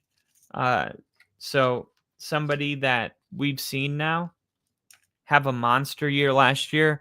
Looks like he's going to continue to do it. Trey Benson. He had a statement run in this game. I think it'll lead to more work. James Conner, he's likely going to lose a little more early down work soon. Okay? Now, I felt like Trey Benson was one of the best running backs in last year's draft. He didn't have a great rookie year. He wasn't used very much. I was like, okay. I was very surprised by it. Very. But what I saw from him in this game, he's starting to come into form here. And Trey Benson is going to be a good running back. Arizona has had very good drafts, right? Kyler Murray went 21 for 29. He got sacked 5 times in this game, which a potential concern going forward. His 5.6 yards per attempt, also uninspiring against the Saints defense that was not supposed to be good. Most people will be happy with the 2 touchdowns and the 38 rushing yards from Kyler Murray, but it was not a statement outing. The connection with Trey McBride and Marvin Harrison looked on point, and he did connect with Harrison on a great throw downfield where he was well covered and on a short touchdown pass. My concern is that Marvin Harrison is still not getting the separation he should against weaker opponents.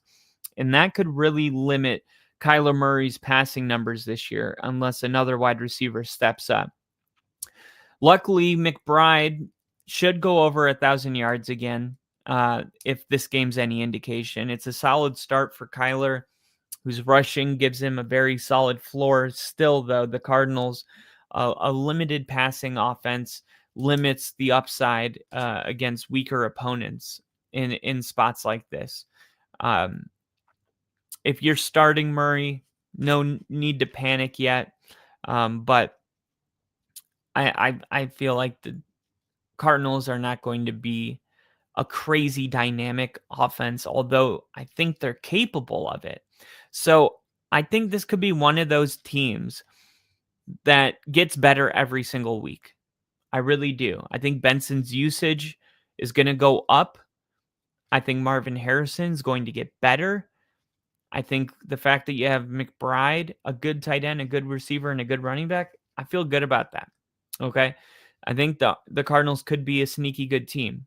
Radler was half decent, 27 for 46. You're not looking to start him in any of your leagues, but the Cardinals defense had really good coverage on both of Radler's main outside targets this whole game. He did the sensible thing. He looked for Juwan Johnson, his big body over the middle as much as possible, and it worked to the extent that it actually gave the Saints a chance to win at the end of the game. He also adds a little bit of rushing upside. He has an outside shot of landing a touchdown in some weeks, but Tyler Shue is probably eventually going to take over, which could lift, Shaheed and Olave, but Radler worked pretty well in this game. He had a good connection with Johnson, which will probably continue as long as he's the starter. But Kamara, who has not really been like the guy we're used to the last couple of years, he looks solid in this game. And I always worry, given how many carries and touches he has taken the last few years, that the wheels will fall off for him sooner or later. But he was running really hard. He showed great burst in this game on an 18-yard touchdown run, the Saints' only touchdown of the game. The lack of receptions was a little frustrating, especially given the game flow. But Spencer Radler is more of a creator with his feet, so I wouldn't expect a ton of dump offs when he's under center. I could see Kamara's PPR value going up if Tyler Shue takes the start. All in all, though, a very solid start just from an eye test standpoint. Kamara's definitely got another good year left in him. Some of this matchup was based on the Cardinals pushed a lot of work towards the middle. And that was their game plan going into this game. As far as Johnson and the waiver wire goes, I would be a buyer. I think other teams are going to try to do this as well. And if they do that, the middle of the field is where the volume and the attention is going to go. And that's where Juwan Johnson will be. I would even start him. He's going to play a ton this year. Other people, they may not see it yet, but in the next couple of weeks, expect Juwan Johnson to be pretty damn good. All right. Carolina and Jacksonville, our next game, which I'm trying to get through these because I got family over and I got 4 more. Let's see if I can cruise through these pretty quick. Okay. Jacksonville, surprise, ETN still got it. All right, he was one of the more surprises of week 1. Brenton Strange, all the positive reports out of training camp proved to be true. He stepped up at the tight end position, filling in for the loss of Evan Ingram. T-Mac, the Panthers rookie wide receiver, is visibly a playmaker. A couple of hotly contested grabs. They're going to need him to step up. He's almost pulling in 3 or 4 others. The kid's legit, right? He's going to be really good. Brian Thomas Jr., gadget touchdown, rushing touchdown, I might add, saved him from a brutal day, but he was invisible in the passing game otherwise. Xavier Legette, with Thielen out of town and Coker on IR, things were lining up for him to make a serious impact as the number 2 target, but he didn't help his QB at all. He made a couple unforced errors. And I think overall, I don't know what happened with the offense for Jacksonville. Lawrence was clinical for much of the game. He stood in the pocket. He had, like I said, the least amount of pressures, the best offensive line week 1. He and Brian Thomas Jr. seemed to struggle to get on the same page, but he kind of offset that with Strange. And in one series, he had 2 off-target throws, during a 3 and out. And then on the following series, he overthrew Brian Thomas Jr. before underthrowing Travis Hunter on a fantastic one-handed interception by J.C. Horn. The good outweighed the bad in this game. I'm definitely confident with how Lawrence played, but you might want to take a little bit of caution with the moments that he was very inaccurate for no reason. He has to clean that up. But ETN 143 yards on the ground. I mean, that was not on anyone's bingo card. ETN was clearly Liam Cohen's first choice in this game, and ETN rewarded the first-year head coach for having that confidence. I think the Jacksonville Jaguars are going to be good. A lot of excitement around Travis Hunter.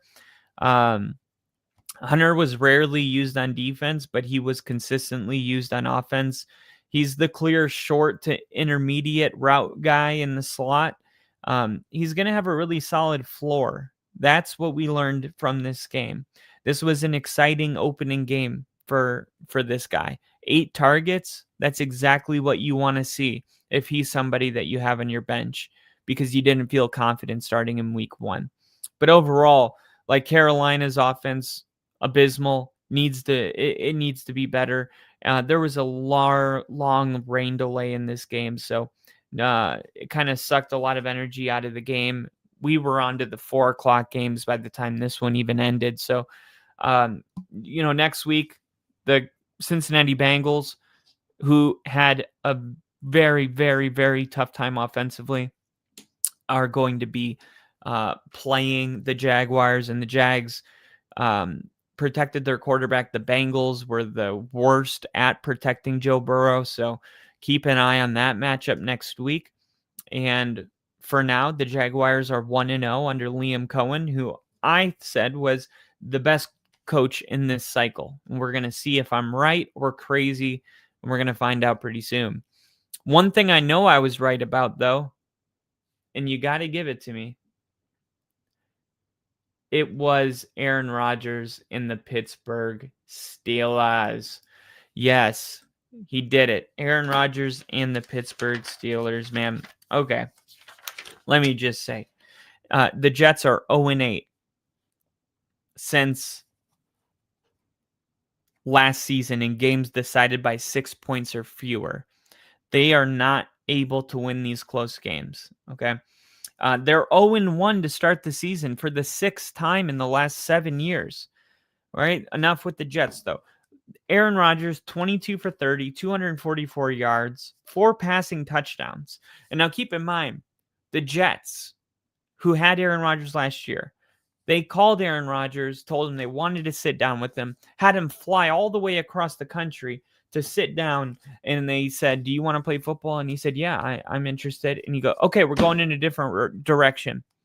And he's like, why couldn't you have told me that over the phone? Like, why did you make me fly across the country just to tell me that you're going in a different direction? It was disrespectful, whether you like the guy or not. It's just not how you handle business with a guy that is, done as much as he has for the game of football, a future first ballot Hall of Fame talent. What are you doing? I mean, it made no sense. And Aaron Rodgers, man, yeah, players say, oh, it was just another game. No, for Aaron Rodgers, he remembers when people talk about him. He remembers when he's disrespected by people. This was a game he wanted to come out and win. And he looked in his first game.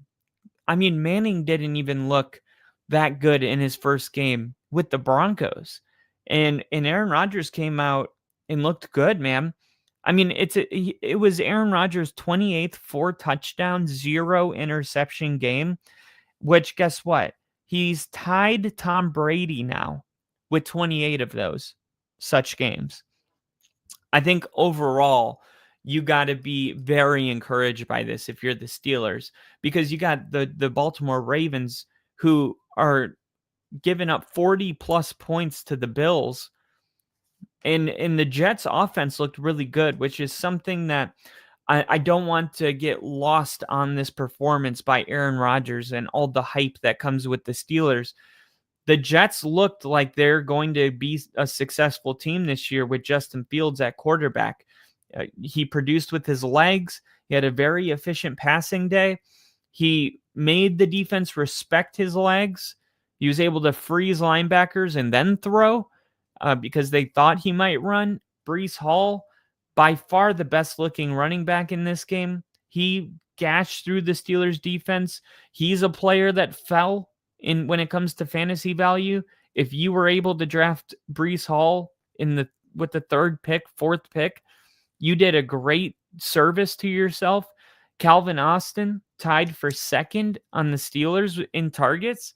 He looked like he could emerge as the true number 2 for this team. I think we only saw one rush in this game from Caleb Johnson. Broderick Jones, the tight end, was constantly beat in pass protection. Will he be an issue for Steelers runners and Aaron Rodgers until it gets cleaned up? And then Braylon Allen posted an inefficient day. He's the reason people thought that Breece Hall wasn't going to be what he is. One of the games that I thought would one of the games I least expected to be a shootout was this one. And it was a 66 total point game, 34-32. Nobody expected that. I don't care what you say. But the game ball goes to Chris Boswell, who kicked a 60-yard field goal, which ended up being enough to pull off the win. But Aaron Rodgers, man, the Steelers' offensive line is going to be an issue. So we can't get too caught up in like the butterflies of the moment. This is going to be a problem, especially from the blind side with Broderick Jones. Rodgers still looked composed despite all the pressure, but it was very easy to see that he's having a lot of issues staying upright. He spread the ball around. DK Metcalf, I mentioned Calvin Austin, and Jonnu Smith had 6 targets.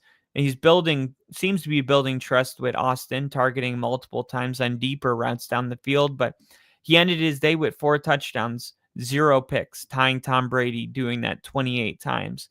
Now, there was a couple missed opportunities, a couple passes that were off target that should have been an easy completion, as well as 2 deep balls to Austin. One of them resulted in defensive pass interference, and the other was a 50-50 ball, which Austin was looking for the flag to be thrown. Jaylen Warren, 37 yards on 11 carries. He received the majority of the touches out of the backfield, but not a great line, right? 3.7 yards per carry. Kenneth Gainwell had 7 carries for 19 yards. Metcalf, 7 targets, 4 catches. You're looking to see Metcalf get more involved next week. 4 catches is okay. It's not terrible. It's not great. But Fields, man, he looked great out there against a tough Steelers defense. Several throws into tight windows.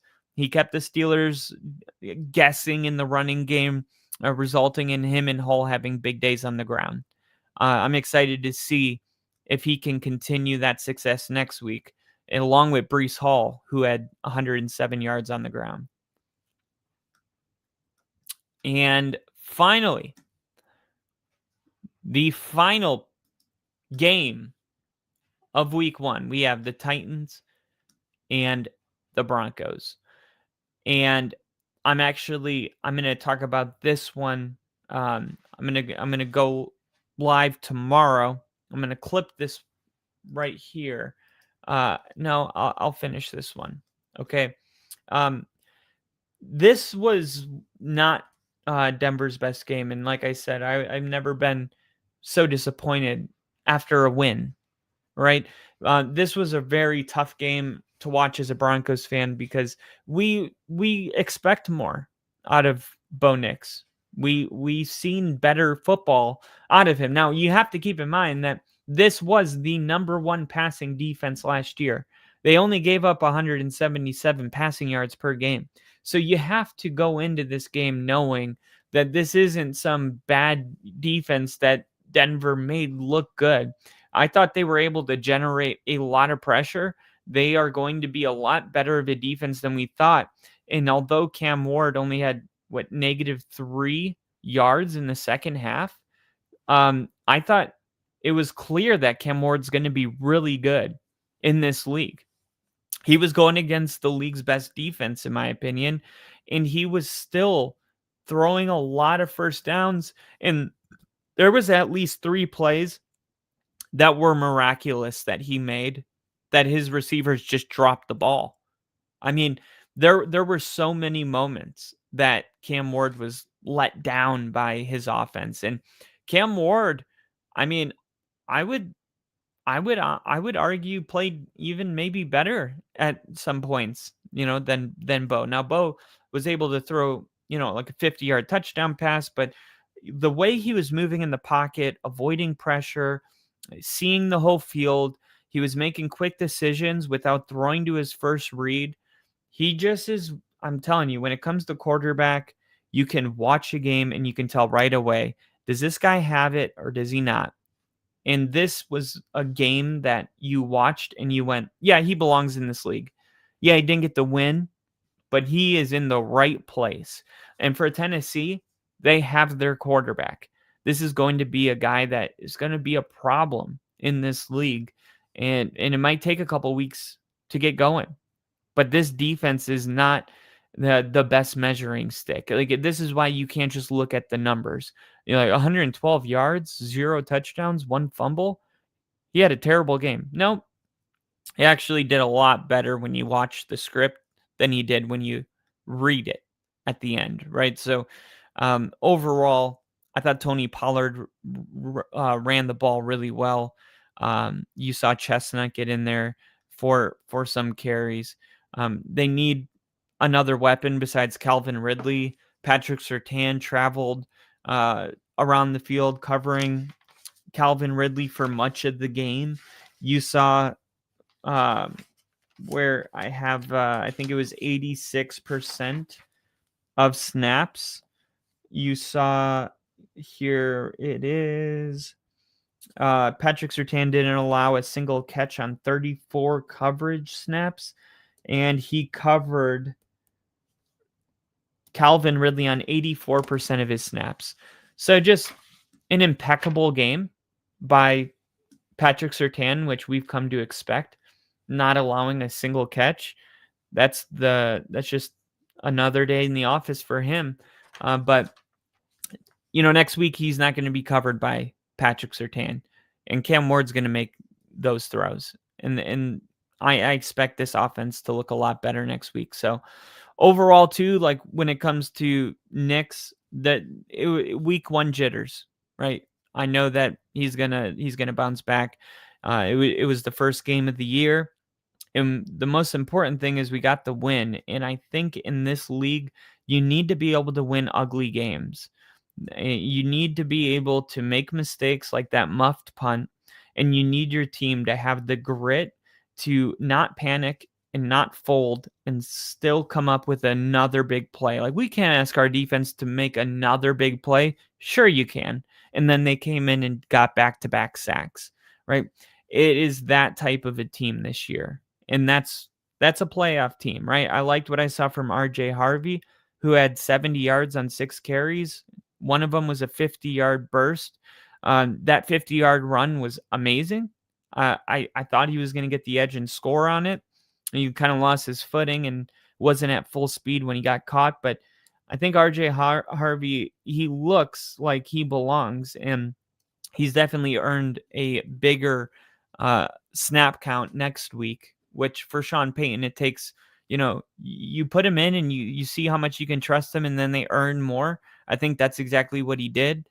I think Troy Franklin looked much better than what we saw his rookie year, which I knew was going to be the case because he was our biggest story coming out of camp. It was Troy Franklin this, Troy Franklin that. Same thing with Jonah Ellis, who we drafted also last year. Both of these guys had an amazing camp. Jonah had a sack. Troy Franklin had a really good game. He was the primary slot receiver, but you could see the chemistry between Franklin and Nix. They built it at Oregon, so it is carried over to the NFL. And Marvin Mims, he's a player who traditionally gets a lot of scheme touches, where most of what he does is already predetermined at the snap. But I thought he did really well. Denver's smart, putting so much trust in him as a receiver, because he is one of the most elusive guys when you get him in space. He did muff a punt, which is unlucky for somebody that made the Pro Bowl his rookie year and his second year as a punt returner for the first time in NFL history. He's like in uncharted territory. He's so good at punt returning, and yet he muffed a punt, and our defense made sure it didn't cost us the game. We heard a lot about a Joker, Sean Payton's Joker. Evan Ingram was going to be that guy, a massive offseason acquisition. Ingram had a calf injury in this game, but reported today, Ingram is going to be fine. He was a full participant today. So they probably just held him because our defense was playing so well, and they don't want to risk him getting injured, which is likely the reason we saw Greenlaw not suit up for this game, who we brought over with Hufanga, who I want to finish this by saying had an amazing game. He ends up leading the Broncos with tackles. And Hufanga is the real deal, dude. He flies around. He only plays with one speed, and he loves just running into people. I mean, he is a violent player, and it was really great to watch. So I think he's going to fit in great. He was already voted captain. He looked like it on Sunday. But this Broncos team, I think the best is ahead. But we're 1-0, and that's what matters the most. All right, ladies and gentlemen, for the final 5 games I'm going to be releasing tomorrow, I want to thank you guys that tuned in this long and hung out. We saw Jinja. Tennessee's defense is good too. Jinja said, I agree. I was going to say he just piled on because he knew he would make plays, and the football just wasn't bouncing. The football just wasn't bouncing in his direction. That 50-yard sack he took killed them. He can't do that. Yeah, that was, they took him out of field goal range. That was going to tie the game, or no, that was going to give him a lead, I believe. But yeah, Denver's defense came through, and Jinja has the Steelers winning the North Sun. Let's go! And he said, I can tell you research like a nerd for the SAT. This is good. Shit, sir. Thank you, Jinja. Fuck New England. Oh, man. Dude, Broncos Colts next week. Let's go. Let's go. Ginger said that pass to Pierce couldn't have been handed to him any better. Did you get to watch the whole game? I know you were at work. I'm not sure if you had it on your phone. KC said the preseason is so short. I'm reserving judgment on all teams till week 4. That's smart, KC. Get a larger sample size, right? Every single year, there's one team that surprises you week 1, and you go, the Patriots beat the Bengals? The Patriots are good? No, that's actually one of their only 3 wins that year. But I could see why you started believing that week 1. So it is a good idea. Even the stats like rushing yards per game, it's like you bust a 98-yard touchdown run, and now your running backs average, 12 yards per carry, and you look like the best rushing team. You need to 5. I think 4 is fine, but 5 is better. Then you really get to take a look at, okay, how many rushing yards are we getting per game? How much are we giving up per game? Same thing with passing yards, offense and defense. How many yards are we getting per play? What does time of possession look like? How are our third down conversion numbers? And then let's compare that to the teams that we're playing. This team's the number 1 third down conversion team in the NFL. And then you see that they played 4 of the worst defenses week 1, 2, 3, 4. So you get a larger sample size, and then you take those numbers, and then you get the context to go along with them. And then I think you get a good idea of what teams really are. But I'm with you, Casey. You can't just take week 1 and run. Crafty, Russell Wilson turned into Daniel Jones after coming to New York. And Jones turned into Wilson after getting out of it. That is true. And although that's a joke, there's something very real about what you're saying. It is not the quarterback. It is not the quarterback, right? I mean, the quarterback's some of it, but like, why did Sam Darnold not work in the Jets? Why did Baker Mayfield not work with the Panthers? Why did Sam Darnold not work with the Panthers? Why is it that Sam Darnold worked with the Rams, Sean McVay? Why did he work with Kevin O'Connell? Why did he look like he struggled a little bit with Seattle Seahawks head coach Mike Macdonald? These coaches set their quarterbacks up for success or for failure. The only time Russell Wilson has looked good now with 4 different teams is with Seattle and Pete Carroll. And they were playing hard-nosed defense and running the football, not asking Russ to throw the ball. That's why those billboards said, "Let Russ cook." Russ wanted to be a guy that throws for 5,000 yards so he could potentially be in the MVP conversation, and Pete wouldn't let him do it. Not because he doesn't like him, right? It was obviously because he was like, that's not good for you. And he kind of protected Russ for 10 years to the point where we thought, hey, this guy is a first ballot Hall of Famer, fastest quarterback to win 100 games in history.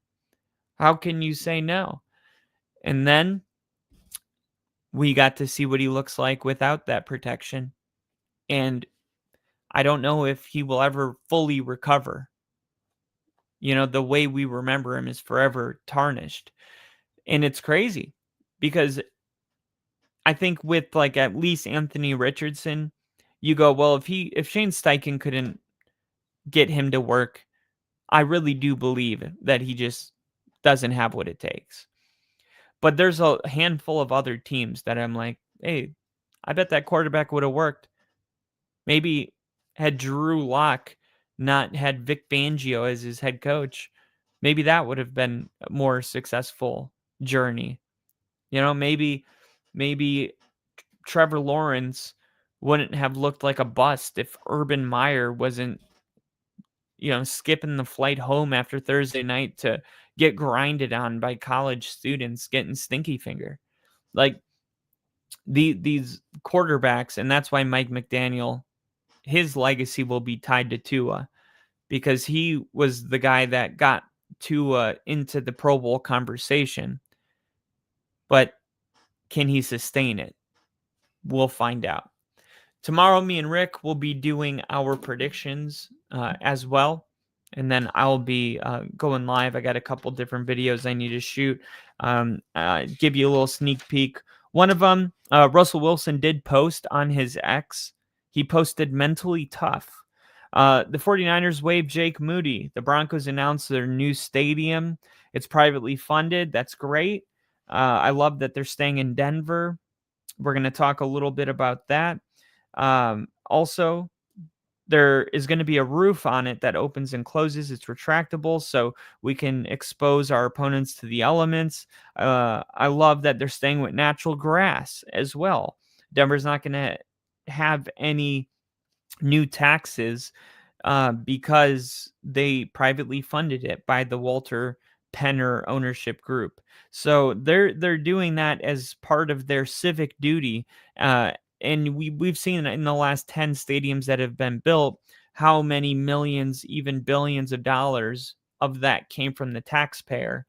This one is going to be fully funded by the Walter Penner ownership group, which is massive news. And we're going to talk about that. Jalen Carter suspended for 1 game, but his suspension is considered served week 1. He will forfeit his game check. But the NFLPA informed Jalen Carter that he will not contest the ruling, and he waived his right to appeal. Nick Bonito had a 91.6 pass rush grade. That was first in the NFL with 1 sack, 6 pressures, 42.9% win rate in his first game as newly paid Bronco edge. And Bucky Brooks has Buffalo at 3 and the Ravens at 7 in the power rankings. I find that really weird, right? It's like, okay, the Buffalo Bills pulled off a miracle and scored 16 points in the final 2 minutes. So that moves them to 3 and the Ravens at 7. I feel like if anything, they should be like 3 and 4 or 6 and 7. How can one team be that separated from the other when it took a miracle to beat that other team? It just seems like it, I don't know, it messes with my head. I don't know if you guys are seeing what I'm saying, but the Broncos signed Deuce Vaughn to the practice squad, the staff member from the Cowboys whose son, drafted him, and it was a teary moment. Josh Sweat finished his debut with a team-high 4 pressures. Bears' running game was horrendous, 17.6% success rate. No team fell below 22.7% week 1. The Bears below 17, or not below, but 17.6%. Trevor Lawrence was the least pressured quarterback in week 1, 18.2%. The Jags O-line allowed 0 sacks. All right. Bills released their punter, Brad Robbins. He had 4 punts for an average of 39.5 net yards. Fantasy editions, Michael Penix Jr. would be a good one. Pepsi rookie nominations, Ja'Cory CM, RJ Harvey, Amek Abuka, and Dylan Sampson, and Tyler Warren, Demetrius Knight, all nominated. Vikings first round guard, Dontavian Jackson had 0 sacks allowed, 0 QB hits, and 0 total pressures. So good job for Vikings first round guard, Donovan Jackson. Very good outing.